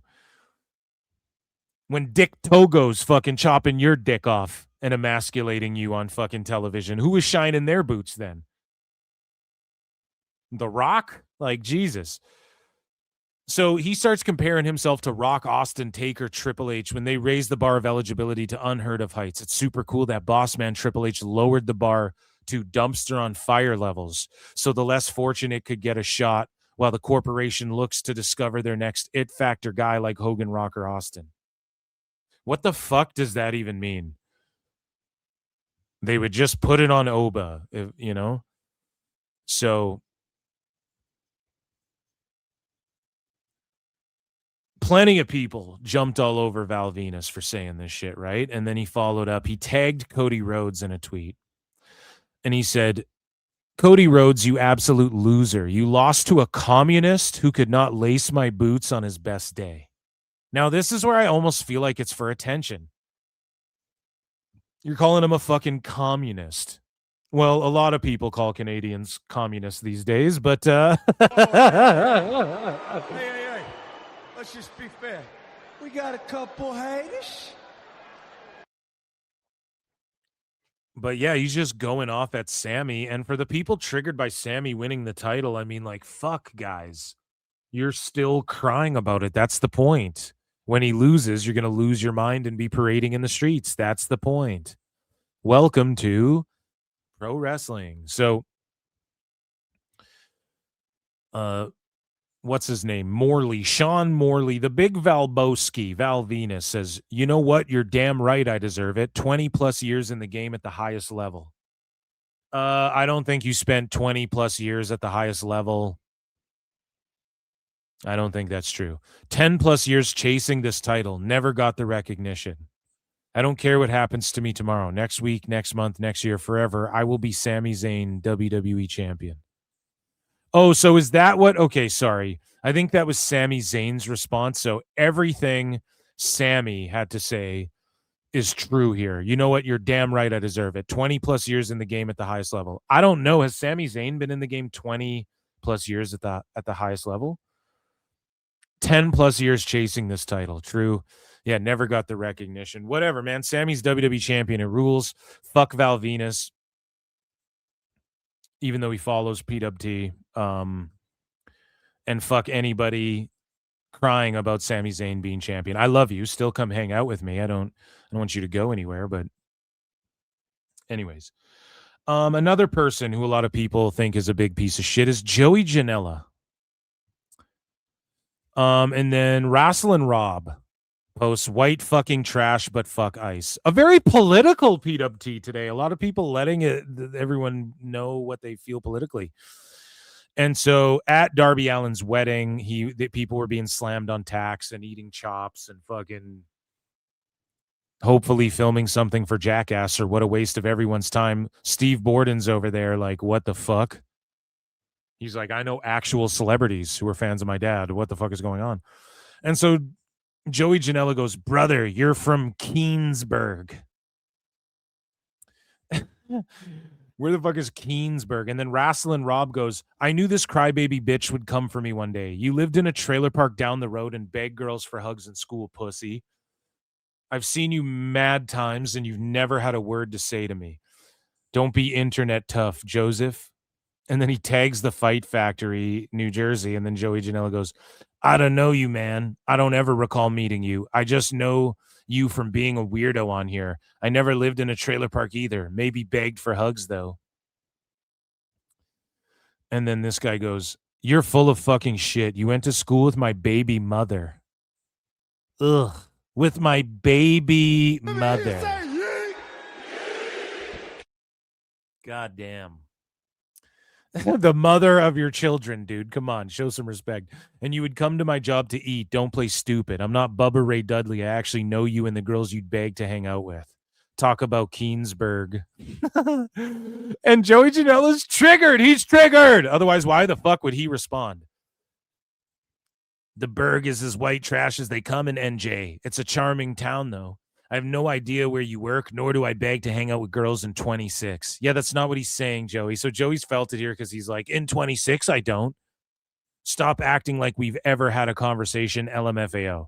Wrestling Rob goes, never said we had a conversation, but you know I worked with Dave Sturcio. You talk about Keensburg, but live 3 minutes away and 100% know who I am. That's besides the point. You're a bitch. Just remember that when you do never see me again. And then Joey Janela goes, that's why I never had a word to say to you, man, because I have no idea who you are. I couldn't pick you out of a lineup of 6 other white trash burgers. And then Wrestling Rob goes, yep, I said what I said. Damn. So Joey's got time, I guess. Why would you even respond to this if it isn't true, though? Unless if you're just like, that's not true. You're a bitch, you know? Well, I guess that's kind of what he did. But shout out Wrestling Rob because that's super funny. Speaking of YouTubers burying people, James Romero from WSI YouTube was giving his feelings on interviewing Raven. And shout out Tripplehausen for posting this clip. The biggest I've ever met is wrestling. An absolute deemable sack. Kevin Pierpont for 2 says USA, US2. BOS 0 final. Let's fucking go. Rabid Wolverine Ellis Killer 17 for 2 says, God bless the USA, mother truckers surfing in the USA. Bow, bow, bow, bow. Let's go. USA, USA. Go, John. Go, John. Oh, yeah. Let's fucking go. I'm cheering for Canada, though. Fuck y'all. So here's James Romero. He continues with Raven here. What a massive talks. An absolute sniff. I can't stand. He was the second I walked up to him and said hello and shook his hand, and he introduced himself as Raven, which is like, oh, whatever, I guess.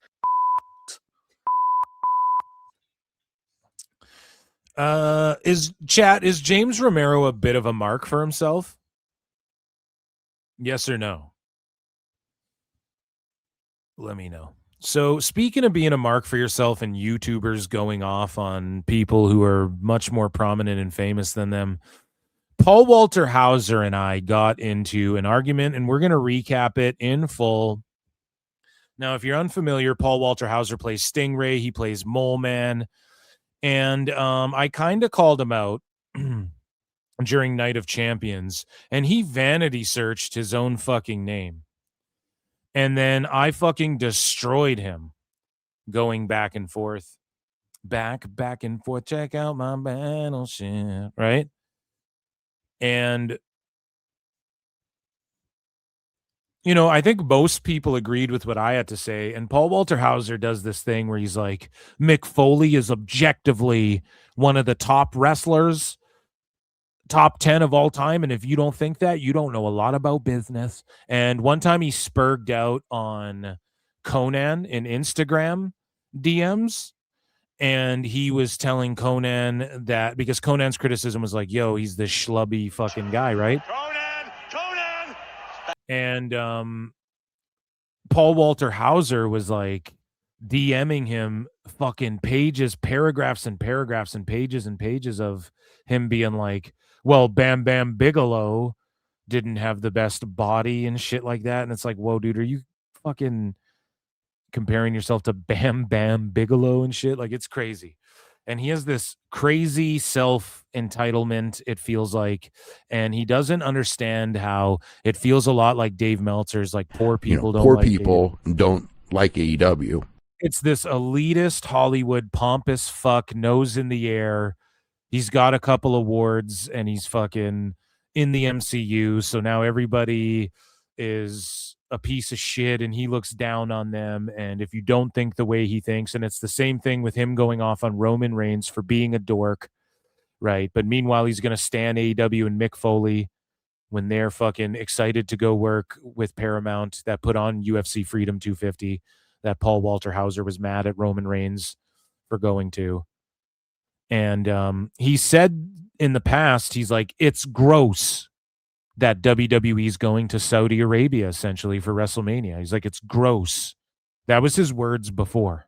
And this is why he read this after vanity searching his own name, and he coped and seethed and got mad at your boy Phil Marks. He did that because this triggered him, what I said, because he knows what I'm saying is true and right. And he tried to cover for his old tweet. And I quote tweeted during Night of Champions when the crowd was just going ape shit, and they were going ape shit. They were going bay in the club.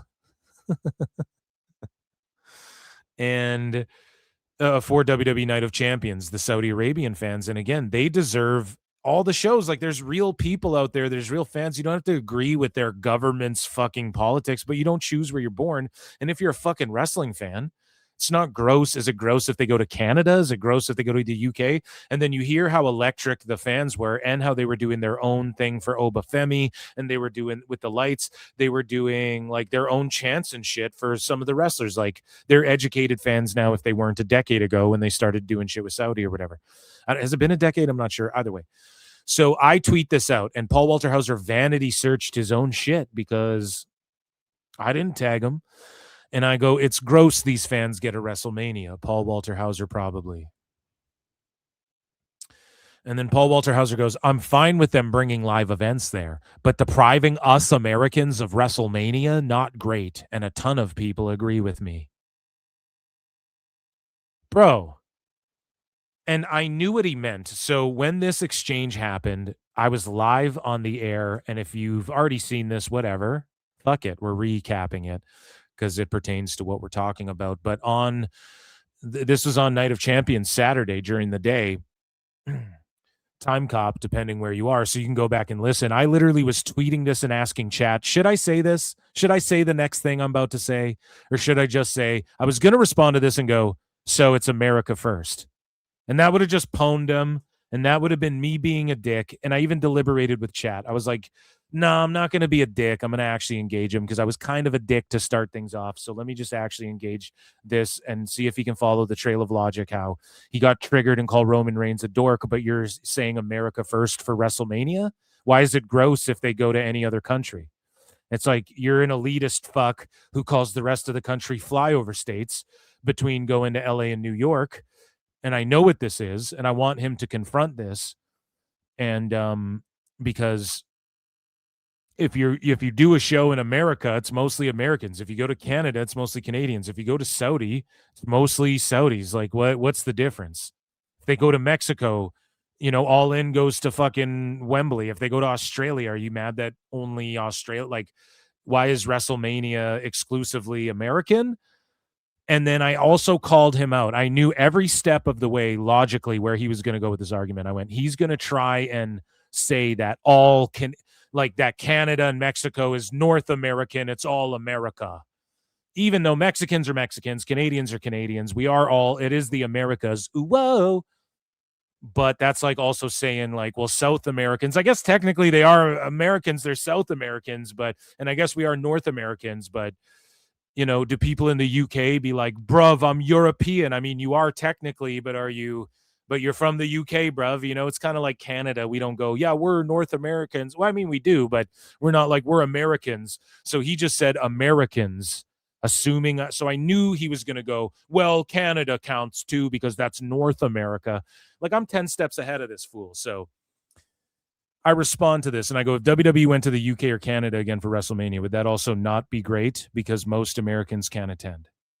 And I knew he was going to go, well, Canada is. And he goes, Canada's not that far. Outside of North America is just a bummer, in my opinion. So now it's North America. So if it was in Mexico, that'd be cool because Mexico's pretty far for Canadians.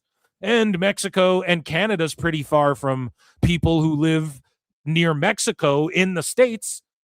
You know what I'm saying? Like, more people who live near Mexico in the States are going to go to a AAA show before they go to fucking WrestleMania in Toronto if they held it there.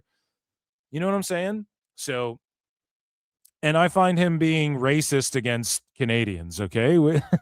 You are a racist. Can I finish, please? Can I finish? You're a racist. Okay, I'm finished. So he goes, Canada's not that far. Outside of North America is just a bummer, in my opinion. And so I go, I'm Canadian. Shows in Canada are mostly comprised of Canadian fans. Shows in the UK are mostly people from the UK. Shows in the United States are mostly Americans. If they did WrestleMania in Mexico, that's closer for many people in the USA than Canada is. Would that be a problem? Seems like it's a personal issue. You have a Saudi Arabia, in my opinion. And it's true. Like, again, do we need to bring up AEW? I don't want to make it about not WWE, but WWE doesn't like go to like Grand Slam Australia all in Wembley, right? They don't do that. But if WWE took a WrestleMania to Wembley, he'd be down, right? But in my pocket, I'm like, I know I could bring up Wembley all in too. Like, why don't you say anything when most Americans don't get to go to that? Why fucking cry about it? Like, what are you even saying? It's just this elitist, pompous shit. And then look at where he takes it. He's just a cunt. He's a crybaby. Look at where he takes it to now. Instead of engaging with what I'm saying, because I'm fucking right? Like, what I'm saying makes sense. And instead of him going, yeah, that's actually a fair point. I didn't think of it that way. I guess the Saudi Arabia fans are, I guess Mexico, there's a bunch of Mexicans who are like fucking...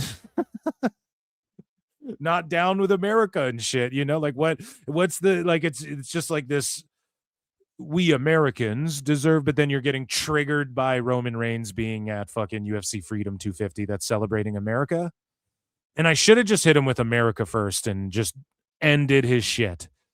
But I actually engaged and whatever. Chat was like, just say it, Phil, just say America first or whatever. But I pussed out, I guess. No. So look at what he says. He goes, are you just mad because I didn't follow you back? What a lameoid, cringe, fucking lame, took the L, can't engage with what you're fucking actually saying. Cringy fucking like social media and what, you're mad because I just didn't follow you back? Yeah. I'm mad. I just destroy him here with the next week. He said, I said North America. No, bitch. You said America. You said Americans. And then you go North America. Nope. And I baited you into moving the goalpost. He goes, that doesn't include the UK last time I checked. Yeah, okay. But still, now I'm trying to engage with your logic. Right? So if you didn't want to have the conversation, don't respond to me. Great sleuth work, you argumentative dork. So now it's North America. So if WrestleMania was in Mexico, it's all good because people in Buffalo, New York are able to get there easier than, what do you mean? If you live in New York, you'd go to a Toronto fucking... So he tried to move it to North America, but he doesn't mean Mexico either. He said Americans. And I go, well, I thought we were engaging in good faith because I tried to. And the proof is in the fact that I was live on the air telling my audience and going, oh, no, I don't want to go low blow. Let me just engage with what he's saying. So you guys know. And I showed the tweets on the air and went fucking, should I say this? And chat went, send it. When I could have just been a dick. And I said, well, I thought we were engaging in good faith. But since you know I'm right and want to be a dick, okay, I guess it's America first. And then look at what he says. Again, this is the cringest, lamest, fucking lol cow, dark side Phil, the quartering type fucking Dave Meltzer type fucking Brendan Schaub type, Greg Opie Hughes type lol cow fucking stuttering John type lol cow fucking tweet you could ever put out. He goes, you follow me and I don't follow you. Oh my God. Oh my God. Oh my God. I follow someone that doesn't follow me. That's an own. That is the fucking goofiest, cringiest shit you could ever say. That's you took the L. If that's what you resort to, you took the fucking L right Wrestling's there. not fake! That sums up this relationship. Have fun telling your grandchildren that you sort of spoke to me. Well, have fun telling your grandchildren, Paul Walter Hauser, that you vanity searched your name on Twitter and then fucking spurged out on a random X account that follows you that you don't follow, that you don't even follow. I'm engaging with people I follow. You don't, and I didn't even tag you. You engage with me, you vanity search yourself, and you don't follow me, and you lowered yourself. I'm this scumbag loser who follows you. And so you stoop down to my level. Have fun telling your grandchildren that, motherfucker. Shut up, bitch. And so, for real, like, I just felted you every which way. There's no, like, this is W Phil here. And so I say, so I'm not supposed to follow fucking Mole Man? You're Mole Man, dude, in the MCU. You're Mole Man, okay? You took all the New Yorkers and brought them to fucking Subterranea. In the MCU, dude, you helped save everybody from Galactus. And I'm not supposed to follow you? What the fuck?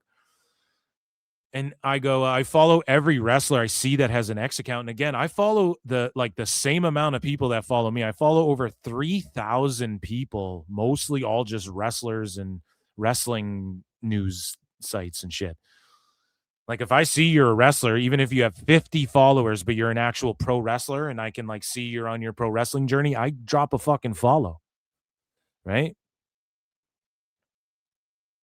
And so I go, I follow every wrestler I see that has an X account. You're a celebrity. That's not an own. That's like Tom Cruise being like, you follow me? Yeah. What am I not supposed to follow fucking...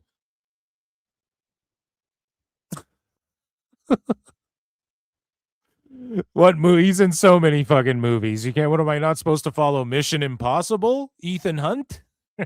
You just pick one of them, right? And I go, it's just skirting around from engaging with my point because you know I'm right, and I'll have fun telling my grandchildren that self-important douche. And it's just a self-important Hollywood fuck, right? So then the very next day, this is what happens, right? Paul Walter Hauser's glazing his own wrestling. Okay. And then Jose, the assistant, just fucking schools him here. So MLW posts, and shout out MLW Fusion. They post, will Paul Walter Hauser's new attitude be enough to help him win the Southern Crown Championship next week? Check out Fusion. Right? And here's a clip of Paul Walter Hauser wrestling. And it's just 30 seconds, and it showcases how bad he fucking is. Nice takedown by Hauser. So now immediately, what do you notice wrong? Look how he hits the rope. His arm, you can see the space. So his arm's not even leaning on it, let alone grabbing it. Now, I had JJ Alexander on. Say what you will about JJ, whether he's polarizing, if you love or hate him. He's been in and around wrestling schools, and he's like, this is day one shit. And even when Jim Cornette trashes Orange Cassidy for grabbing the rope, Cornette's like, you're supposed to grab the fucking top rope. But Orange Cassidy grabs the middle rope, like oddly. But at least, and even JJ defends Orange Cassidy. He's like, well, that's lucha style. Like, at least he grabs the rope. That's all. You need to do that to keep yourself fucking safe. And Rey Mysterio goes off the middle rope, and fucking sometimes even I've seen the Usos use the middle rope, right? When they're hitting them. And so, but the point is you have to grab on. Hulk Hogan even, he would fucking just lean back and almost turn sideways, and he'd grab it with both arms some fucking times. It looked like going back on those ropes. And why do you do that?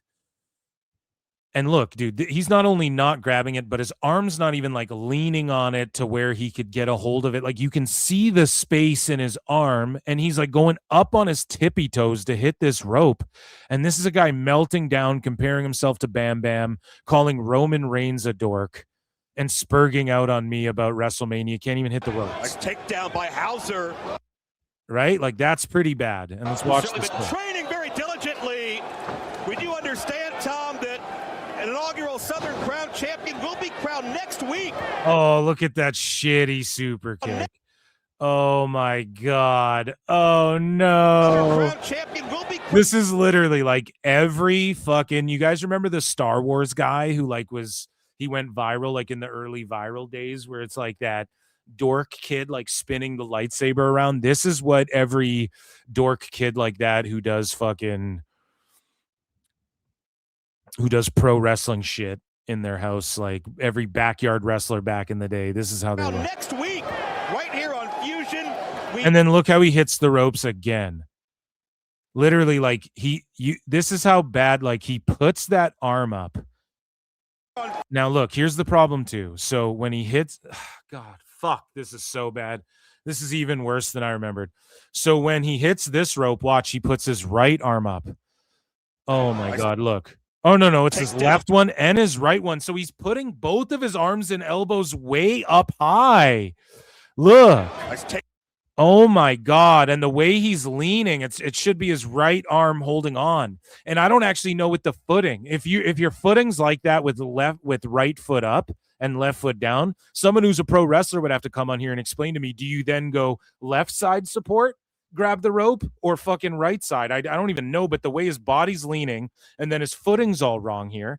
And then look when he hits the rope over here. His elbows go up, but only one of them, and only really his left one, and he's still not holding on to anything. And he's a chunkier dude, and he's sweaty for sure. And this arm goes up, and it's like this weird reaction that he learned in training, obviously, but it's something that he hasn't fucking mastered, is even hitting the ropes. It's some fucking green as grass shit that he hasn't even mastered yet. Hitting the fucking ropes with his elbows up like this. It's fucking crazy. And you can tell he does it awkwardly, and he has to remind himself in his head, because that's why he's doing it differently every time. It's like teaching a kid how to like dribble a basketball or take a layup. Your footing, how you maneuver yourself, it takes practice in order to get it down. It's like a dance, right? So it's like when you're watching, somebody dance who, like, you can tell they really have to think about it. Like, it doesn't come naturally to them, which not all wrestlers does it come naturally to, but he's like really has to think about remembering to hit the fucking ropes when he hits them.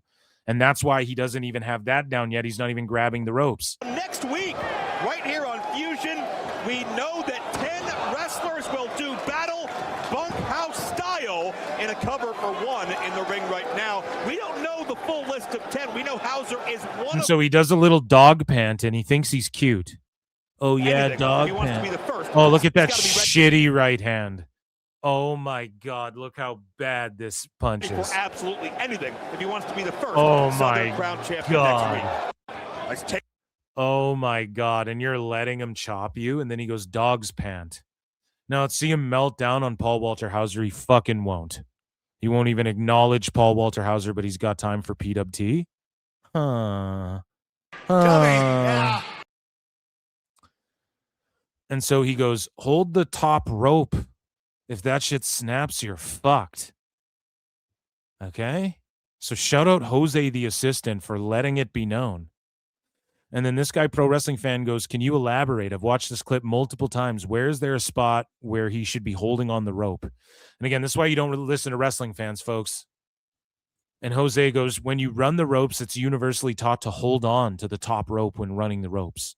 It's a cautionary thing in case the rope snaps. And it also helps make sure your back hits the rope flat across. And then he tags him. He runs the ropes without holding onto the fucking top rope. And that triggers Jim Cornette too, but at least Jim Cornette, or at least JJ points out, even Cassidy, at least he's holding on. At least Cassidy fucking holds on. So Jose, the assistant, is pointing this out. Did Paul Walter Hauser melt down? Oh, you argumentative dork. What are you, just tagging me? I follow you. You don't follow me, you dork. Tell your grandkids, Jose, the assistant, that you talked to me kind of once. I'm Mole Man. Learn to hit the fucking ropes. Holy shit. It's embarrassing. You're supposed to be Will Sasso. That's what you are. That's what I think of you. You're Will Sasso. You're not Vader. You're not Bam Bam Bigelow. You You fucking are mark. a naive, brainless, pathetic, idiotic, clueless, dumbass mark. Now, when it comes to fucking, Hollywood and shit, I'll listen to you, Paul Walter Hauser. When it comes to acting and shit, when it comes to pro wrestling, you don't know what the fuck you're doing. And I'm a mark. You're just a mark. It takes one to know one.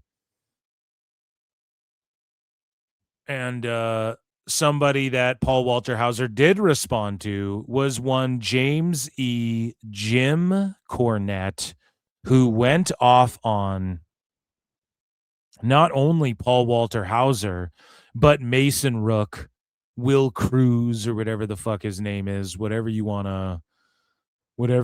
to refer to him as. The controversial guy in NXT right now, the baby-faced assassin, and Jim Cornette had to destroy Paul Walter Hauser further. Baby, learn Meltzer Inferno. So what happened was Paul Walter Hauser had this to say. He quote tweeted Will Cruz's match here on NXT, and he goes, "Watch and listen to the crowd. The people who paid money to watch this show are loving it. They do not care about the Twitter sphere's wiser than thou disdain parade. Sorry it didn't meet your Nick Bockwinkel requirements. They got over and had fun. Welcome to wrestling in 2026. Now, here's the thing. You're always, and I've said this a billion times, you're almost always going to go out to a wrestling show and have fun. Like, even go to an AEW show, chug some brewskis. You're going to have fucking fun. You know what I mean? Like, go, okay, yeah, you're doing crazy shit. That's why indies work these days, like the Mud Show and GCW, they can stay around. Because, yes, like if you're somebody niche who goes to a fucking wrestling show, you're going to have a good time. NXT, they fucking pad the fuck out of the crowd. And I think they sell tickets for like $20, but I think most of them are free or something like that, if not all of them. So obviously they're going to be hyped too. Now you could argue, well, the studio and TNA, they weren't hyped for any of that shit, which is true. But it's WWE, and I'm not doing that as a cope. Like, yes, if the crowd loved it, that's a good thing. That's not everything. Like, if the people at home and the masses are like, fuck this Will Cruz guy, I think he's dope. I don't have a problem with it. I don't even engage in, like, he's shitty. But Paul Walter Hauser sees another robust, fat fucking guy that he goes, oh, look, he's like a Vader. Look, Paul Walter Hauser, Will Cruz is like a Vader or a Bam Bam. He can moonsault off the top. He's an athletic big boy, okay? He's one of these big boys who's chunky. He's got a baby face.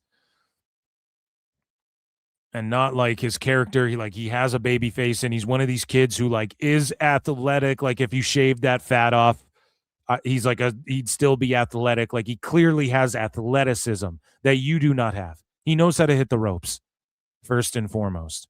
So Paul Walter Hauser is like, he sees Will Cruz and he's like, fucking, yeah, that's my guy. Because they say I'm a chunky. They just hate all us chunky guys, right? Mason Rook. But no. And I know that's why he's saying this, right? I see through his pompous bullshit.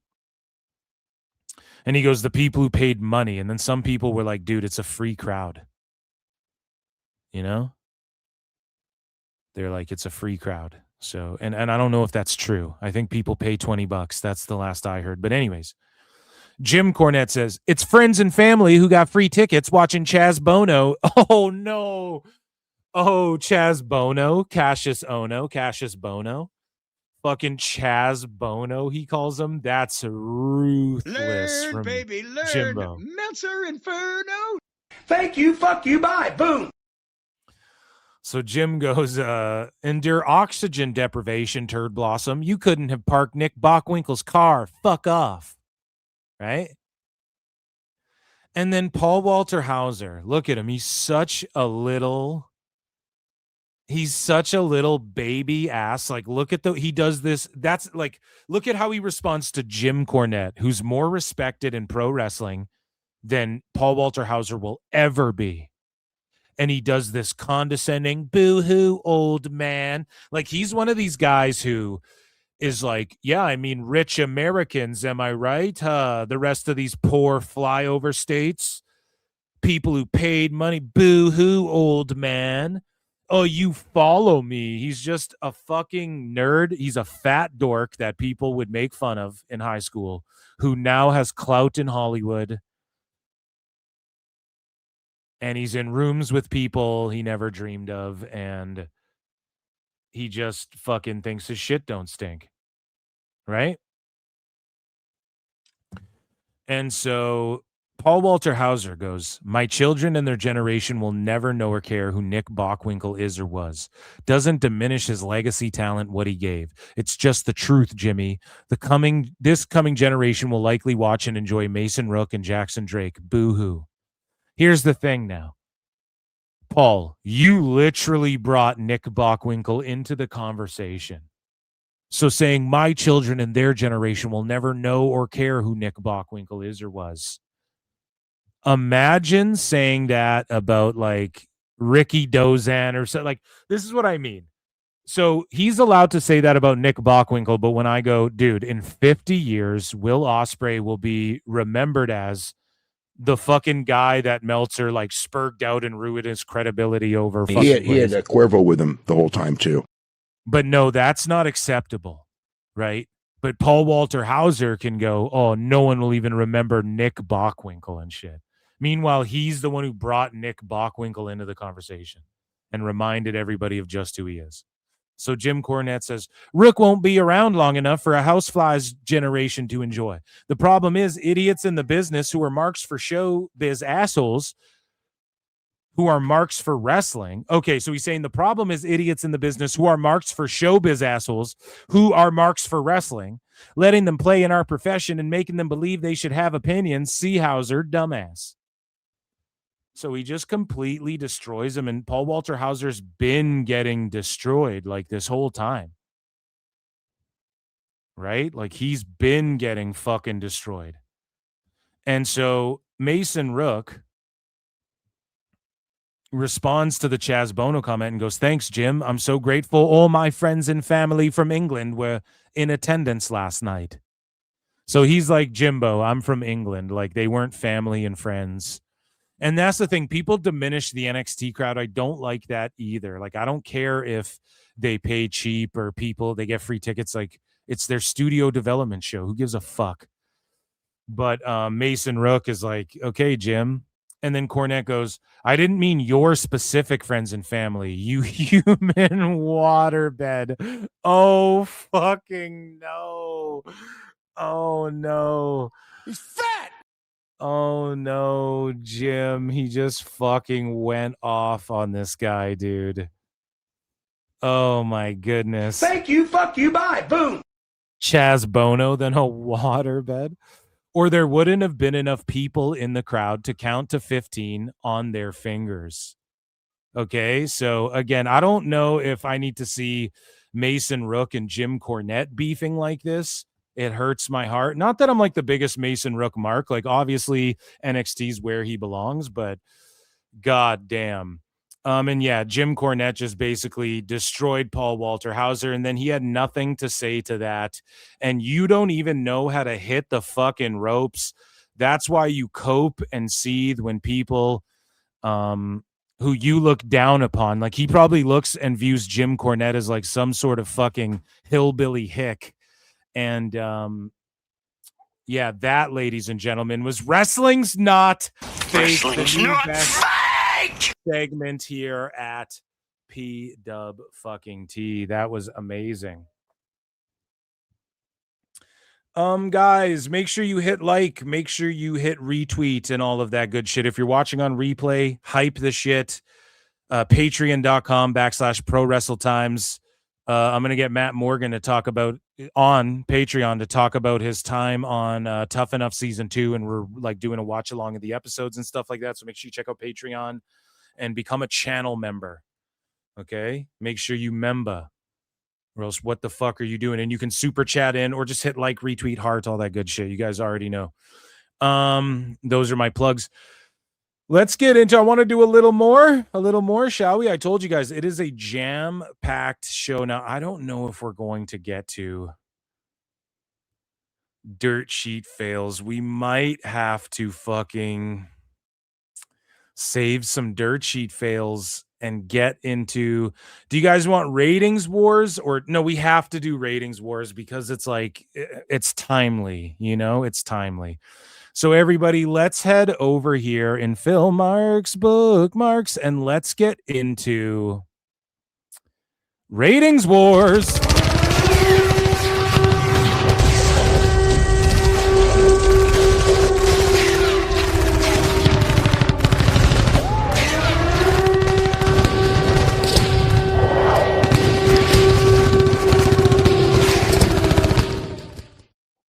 So just to quickly cover the last week or two, SmackDown last Friday, and this was like not the last one, but the one before, did 1.2 million, let's say, and a 0.25 in the key demo. We move along here. Raw last week, and again, this wasn't the last one, but the one before, averaged 2.4 million views on Netflix, up 400,000 from the previous week. In other WWE news here, NXT on Tuesday, and this wasn't this last episode, but the one before, averaged 668,000 viewers, 0.11 in the key demo. And of course, it beat Dynamite. And so if you're to believe Dave and his math, NXT also beat Raw, and SmackDown beats Raw because he's a fucking mentally ill lunatic. So this Raw coming up here, speaking of Raw, is only set up for 9,000 people. It is a 17,000 seater, and it's in Rosemont, Illinois. And again, Chicago and Illinois used to be, or like Chicago used to be, and Rosemont was like the fucking hottest like wrestling town and area, but it's not anymore. It got burnt out. Tone fucking ran it dry. And they've only sold 7,000. And I'm not blaming that on Raw. They've only sold 7,000 tickets. They're only set up for 9,000. I mean, that's kind of a fucking L, dude. I don't know what's going on. Is it because the tickets are too expensive? Is it because Raw's not hot enough? I don't know. But you want to be at Raw, baby. Oba Femi, Roman Reigns. Who knows where CM Punk's showing up? You got fucking Brock Lesnar showing up out of nowhere. Chad Gable. Logan Paul's running around. That's just a stacked show is Raw. Joe Hendry. So, like, you want to go to Raw, but apparently people are like, nay, we got to save it's summer. We want to go to the lake and shit. Fuck are we doing here? So we move along, and NXT, this last, I think, no, that was the same one. And it beat Dynamite. NXT did beat Dynamite. And NXT Great American Bash did 394,000 viewers on the CW, 0.07 in the key demo. And you have motherfuckers sitting there going, oh, they should have learned their lesson, Brian. I warned them, Brian. Everybody needs to learn their lesson. Why would they go up against AEW? And it's like, bro, they're on the CW. It's on a Saturday. Or a Sunday, rather. So that's even worse than a fucking Saturday. Like, there's fucking World Cup on and all this shit. It's a fucking Sunday. When is NXT ever just on the CW on Sunday? They do almost 400,000 viewers. It's developmental. A fucking free developmental show on the CW.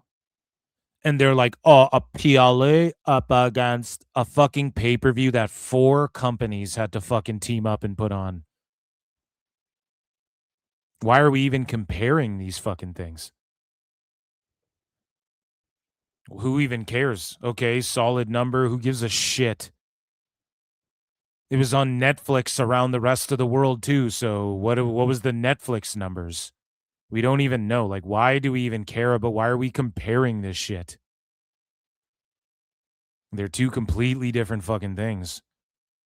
And so SmackDown last Friday did 1.206 million views, 0.22, so a little uptick. And now we get into AEW, or let's do TNA first here. So people were saying that TNA Slammiversary outsold Dynamite in Collision this week. tickets wise and in the same building. But in fairness, Slammiversary should be outselling and outdrawing AEW. Slammiversary should not be doing less tickets. It should be doing more than 2,500 in my opinion. And hopefully next time it does. But we chronicle it here like just under 2K. So obviously I was bookmarking and tracking all of this TNA. So the Impact AMC episode 23 averaged 255K viewers and 0.05 in the key demo. Like, look at this. When there's something else on, TNA fucking drops down. Otherwise, they actually do pretty good ratings, like consistently over 200,000 viewers. I mean, that is growth. That is growth, as Evil Dose pointed out. 173K is what they started with. They're averaging, they're doing like 255, 226, 191, 195 here, right? This was a dip here, but like over 200 is what they're averaging. So that is growth, and they could work their way up to 400,000. It just really depends. That's their ceiling, I would say. And then, yeah, Slammiversary had like close to, I think, 3,000 people in attendance. Let's get into AEW, though. Well, no, let's read this. Yeah, and TNA Slammiversary, actually, so they were more than that. They were almost at 3,500 tickets. Okay, half the building. It's set up for 6,200 people. Tickets were cheaper than $20. And then this recent Impact saw a massive drop, though, in viewership. And that is unfortunate, 188,000.02. So again, whenever there's something on, they get dips. I don't know what was on, but they fucking dip. And at least they're doing around 200,000. Maybe in like a year or two, their dips will be like 250 and we'll see the growth. Who knows? But it technically has been growth, as a lot of people lose sight of and forget about. And we got to start pointing that out more, you know, instead of just being like, TNA fucking stinks. So the UFC White House had 34 million total global viewers and 126 billion social media views. This means the UFC White House event is the most watched UFC event of all time. They have Conor McGregor coming up. Again, there's no like real proof of this, but why the fuck would they get views like that and then worry about AEW? Dave's like, Paramount, it's cheaper to do fucking. They just did this White House event that costed them $60 million. They just did this many fucking views, 34 million, 126 billion social views, and Conor McGregor fights in like a week and a half. Why the fuck would they care about AEW and their pay-per-view sales? They pay UFC not to do pay-per-view anymore. Okay? They don't care about that shit. So speaking of AEW, let's go over some of their ratings. Dynamite did a 665, so that means NXT beat Dynamite that week instead of just kicking Collision's ass like crazy. Dynamite did 616 with a 0.10 in the key demo. This is a couple weeks ago, and then the last one. The ticket sales they've been doing, again, 2,300 tickets sold for this Dynamite that happened last week. Collision doing 350 and a 0.05. So TNA does like 250 and a 0.04. I mean, that's right there. That's right on the cusp of Collision. So we really got to stop boo-booing on TNA all the time, you know? And when they go head-to-head, let's see. Let's hype it up. They're going head-to-head twice this month in July, Time Cop. AEW Forbidden Door, again, they did like 8,500 tickets or something like that. I'm not sure if there's another update from here. Collision did 332 with a 0.04. This is what I'm saying. And TNA is often number one for teens, 12 to whatever, men, male teens and shit like that. That's a key demo that like Netflix looks at for sure. Dave doesn't even talk about that, and AEW's not beating them in that department. So the war continues. And so Collision on June 27th did 332 with a 0.04. Actually, we just read that. And then Dynamite and Collision tonight, Time Cop, that went down. Very boring episode. July 1st, 3,400 tickets distributed. And this was 4 hours ago. They're set up for 3,700. And the crowd seemed dead. Year-to-date show average is 3,100. And the seats on map, the last time they were here, they did 5,400. And the seats on map are 12,000, pardon me. So when they go year over year, we're the biggest. No, you're not. You guys sell less tickets and they're cheaper. Cheapest ticket, $43.30, down from $48.40. So you're saving a $5, dude. And motherfuckers, like, that crowd was flat. And you guys are drawing less and less. Meanwhile, they're talking about AEW's taking over. We run New York. Now, provided this wasn't in New York, it was in San Diego. But, like, I don't know, man. Everyone's tired of hearing this bullshit that they're, like, catching up in any way, shape, or form, and you got to do something new, right? And then you have Dave Meltzer shilling, and I predicted it, and tomorrow you don't want to miss Dave Meltzer Dumb Moment of the Week live on YouTube at 7 Eastern on YouTube live, youtube.com/@ProWrestleClips, and I'll be on X. You guys don't want to miss. Tune in tomorrow night. I'm going to destroy Dave Meltzer, but he was fucking coping, and I said, I quote tweeted what Switchblade posted here, and I said, Dave is going to say that these motherfuckers did more than 140,000 pay-per-view buys for Forbidden Door. And you have a bunch of fucking tards quote tweeting me and going, oh, well, it does more because HBO, what does the Google metrics and the YouTube numbers have anything to do with the pay-per-view? Holy fuck, man. Holy fuck. And then Dave went on the air and said, oh, NXT maybe siphoned 5,000 viewers from them, buys from them, which, like, prove that. I don't even think they siphon any buys. If you're going to buy AEW, you're going to buy AEW. And Dave said, oh, they siphon the views, 5,000 buyers maybe. And what is that to 185,000 pay-per-view buys? So Dave is going to sit there and try and lie and say Forbidden Door did the biggest pay-per-view sales of all time for AEW and did 185,000 sales for Forbidden Door.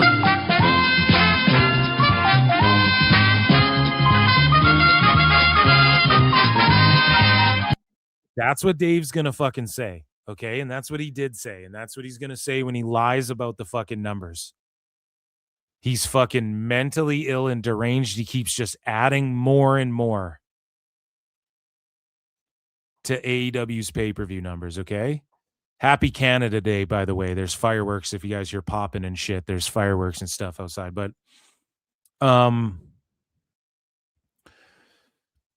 let's take a look at some of the Google trends. So, AEW Forbidden Door, and shout out at Switchblade97. AEW Forbidden Door peaked at 2K live viewers, which is the least viewed AEW pay-per-view of the year. It's down 33% from Double or Nothing, which peaked at 3,000 live viewers.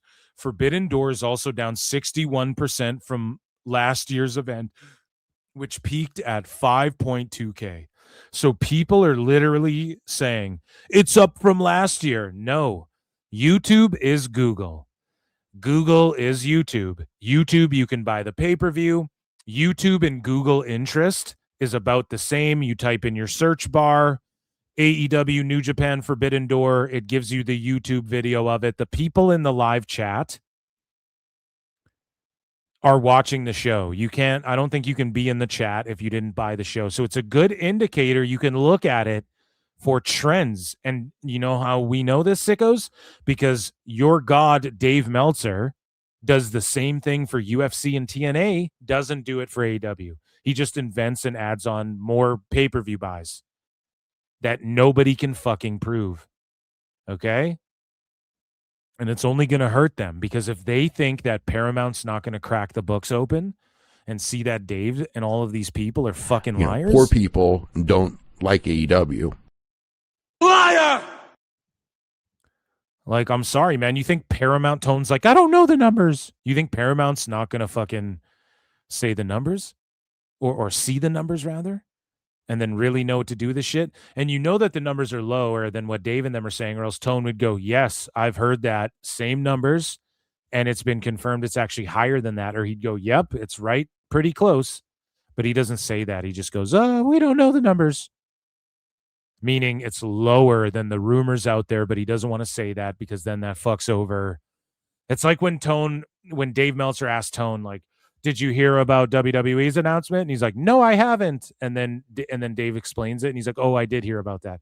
It's because Tone just feigns ignorance, and then that way he doesn't get felted by like having to reveal the real numbers. So he's like, I don't know the numbers, because they're not as good as the fake ones that BJ Bethel and Dave Meltzer puts out there. And he knows it. But once Paramount gets a hold of it, they're going to know the fucking numbers, okay? So, again, down 33% from Double or Nothing, which Dave said did like 185,000 buys, I think. So he's going to say Forbidden Door did 185,000 buys, or even close, even like 140. Nutty, down 33%. So does that translate directly to Amazon and directly to everything? I don't fucking know, but Dave doesn't know either. And this is shit that's palatable. We can look at this and it makes sense. Okay. And last year, Forbidden Door peaked at 5.2K on YouTube. So again, if you want to be a dumb fuck and believe that every single person who stopped watching on YouTube is now just watching on my AEW or watching on fucking, okay, fine. Some definitely are. For sure that it's cut in fucking over half, 61%, the interest in Forbidden Door on YouTube. Now, are a bunch of those people watching on like My AEW Now or Triller or whatever the fuck? Yes. Is it 100% of that 61% that fell off from YouTube? Fuck no. Fuck no. Fuck no. Fuck no, it's not. And if you believe that, you're insane. You don't understand how this shit works. And that's what Dave doesn't understand. He thinks that fucking AEW getting solid TV ratings when Paramount and doing pay-per-view buys, he thinks that Paramount gives a fuck about that when they're honestly, they're okay TV viewership. Like anything on TV, regular TV that does 300,000 viewers or more is considered okay, pretty much in this day and age. Even shows that do 100,000 average, they keep on the air for some reason. People scratch their fucking heads. And oftentimes they'll do like the streamer where it's like you can watch it and then it goes to whatever their affiliated streamer is the next day or that night. Like they tested shit like that because they're trying to get fucking views, right? But all of these television companies and networks or whatever, however you want to phrase it, also own streamers and are partnered with streamers and shit. So that's a whole thing you have to factor in. Now, the Paramount doesn't care about 300,000 for sure. Okay, let's say 500,000 to 700,000 viewers, and then Dave's invisible fake pay-per-view buys that nobody can prove when they are paying UFC to not do pay-per-view, and there's talk of TNT Sports and shit just going away and not be, you know what I mean? There's no fucking way they even care about that. So Switchblade posts this. He says, further to this point, Google search interest from Forbidden Door was down 36% compared to Double or Nothing, similar to the 33% decline in the live pay-per-view views on YouTube. So this is why Google trends matter, guys. For all the sickos, why does this matter? Well, ask Daddy, your Daddy Dave, why does it matter? Ask any business why Google trends matter. Because Google's just in everything. You type some shit in your search bar, it's probably Google. Okay. And the Google searches, and we've done this time and time again, are similar to the YouTube. YouTube is Google, and it's similar. So 33%, that's interchangeable. And it's what I said. Most people type that shit in, go to the YouTube link, and these are the search trends, very similar. So you can assume that other trajectories would be like the Google interest is probably way down from before, and it's down lower than Double or Nothing, which did more buys. So when Dave says 185,000 for Forbidden Door, how could that be possible when it appears that the fucking trends, unless all of a sudden on Amazon or Triller or whatever the fuck they're on, there's like this huge mass number of people that fucking balance it out and times 5 or whatever the fuck to make the buys even equal to Double or Nothing. Like, why would all of a sudden, when the Google trends are like this, magically though the search trends on my AEW are going to be way more to catch it up to the buys of, like, that's what Dave and these fucking tards want us to believe, and we're just not stupid. We're just not dumb enough to fucking believe this. I'm sorry. Okay? And we've had enough. And that, ladies and gentlemen, was ratings wars.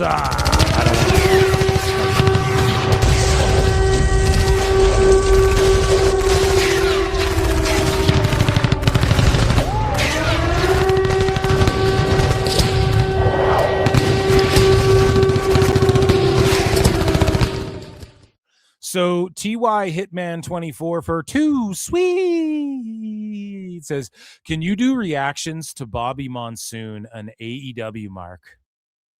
Is that just like some sicko on the internet? I don't know, dude. I don't like target anybody particularly. I don't want to. Like, I have my fools, but they're typically like, it's me punching up as far as like followers and the landscape. Yes, we make fun of sickos if it's like a one-off something funny, but I'm not going to like just A-log some random account. Like, you know, there's too much of that. But yeah, I mean, Bobby Monsoon tagged me in some of their redactedness. And if I check my notifications and see it, then I'll respond to it. You know, that's all I can say.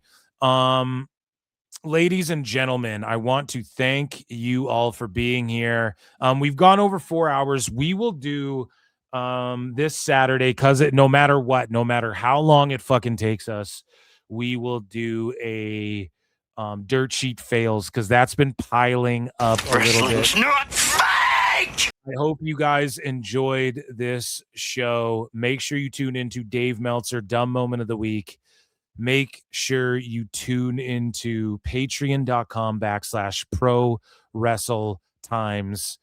And yeah, I just appreciate you all. I want to give you a round of applause, but I can't find it. So I will leave you guys with some You Vince Russo. are a naive, brainless, pathetic, idiotic, clueless, dumbass Mark.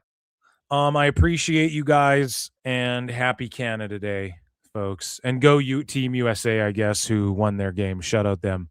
Peace and love. Be good. Stay hydrated. It's hot out there. Be good. Happy Canada Day.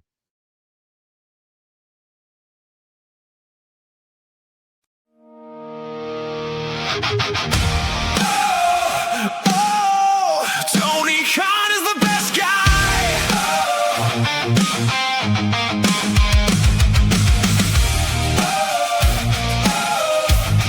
Ooh, yeah. Dave woke up on a Wednesday night, got the star ratings ready, feeling just right.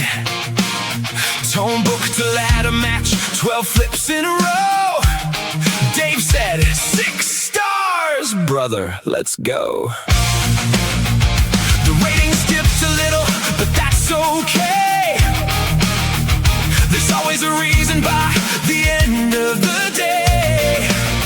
When the message boards crumble and wonder why, Dave just smiles and starts to type. Maybe you just don't understand the art. That's the line before he plays his part. Tony Khan is the best guy, never wrong, and I'll tell you why. If Tone books it, it's certified. Tony Khan is the best guy. Tony Khan is the best guy. Dave's got another defense to write. Every match is a masterpiece tonight. Tony Khan is the best guy. Tony Khan is the best guy. Tone made another huge announcement again. The biggest announcement since 10 announcements ago then. Dave got excited before it was said. Already handing out flowers in his head. The forums laugh, the podcast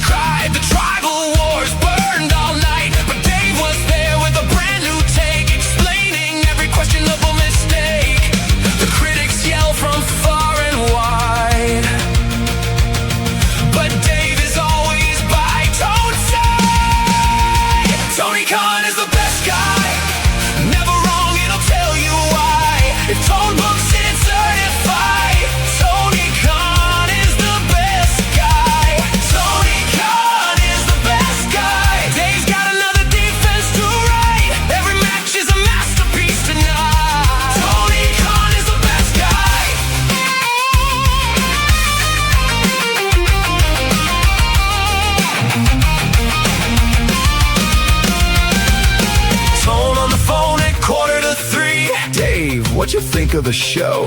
Dave said, Tone, that was wrestling history. That's exactly what I hoped you'd say, bro. The fans keep arguing year after year, but Dave's got 5 more stars to give right here.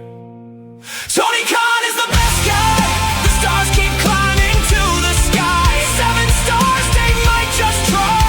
Tony Khan is the best guy. Tony Khan is the best guy. Tone can do no wrong tonight. Dave's already got the headline tied. Tony Khan is the best guy. Tone booked the match. Dave loved the match. Tone booked the show.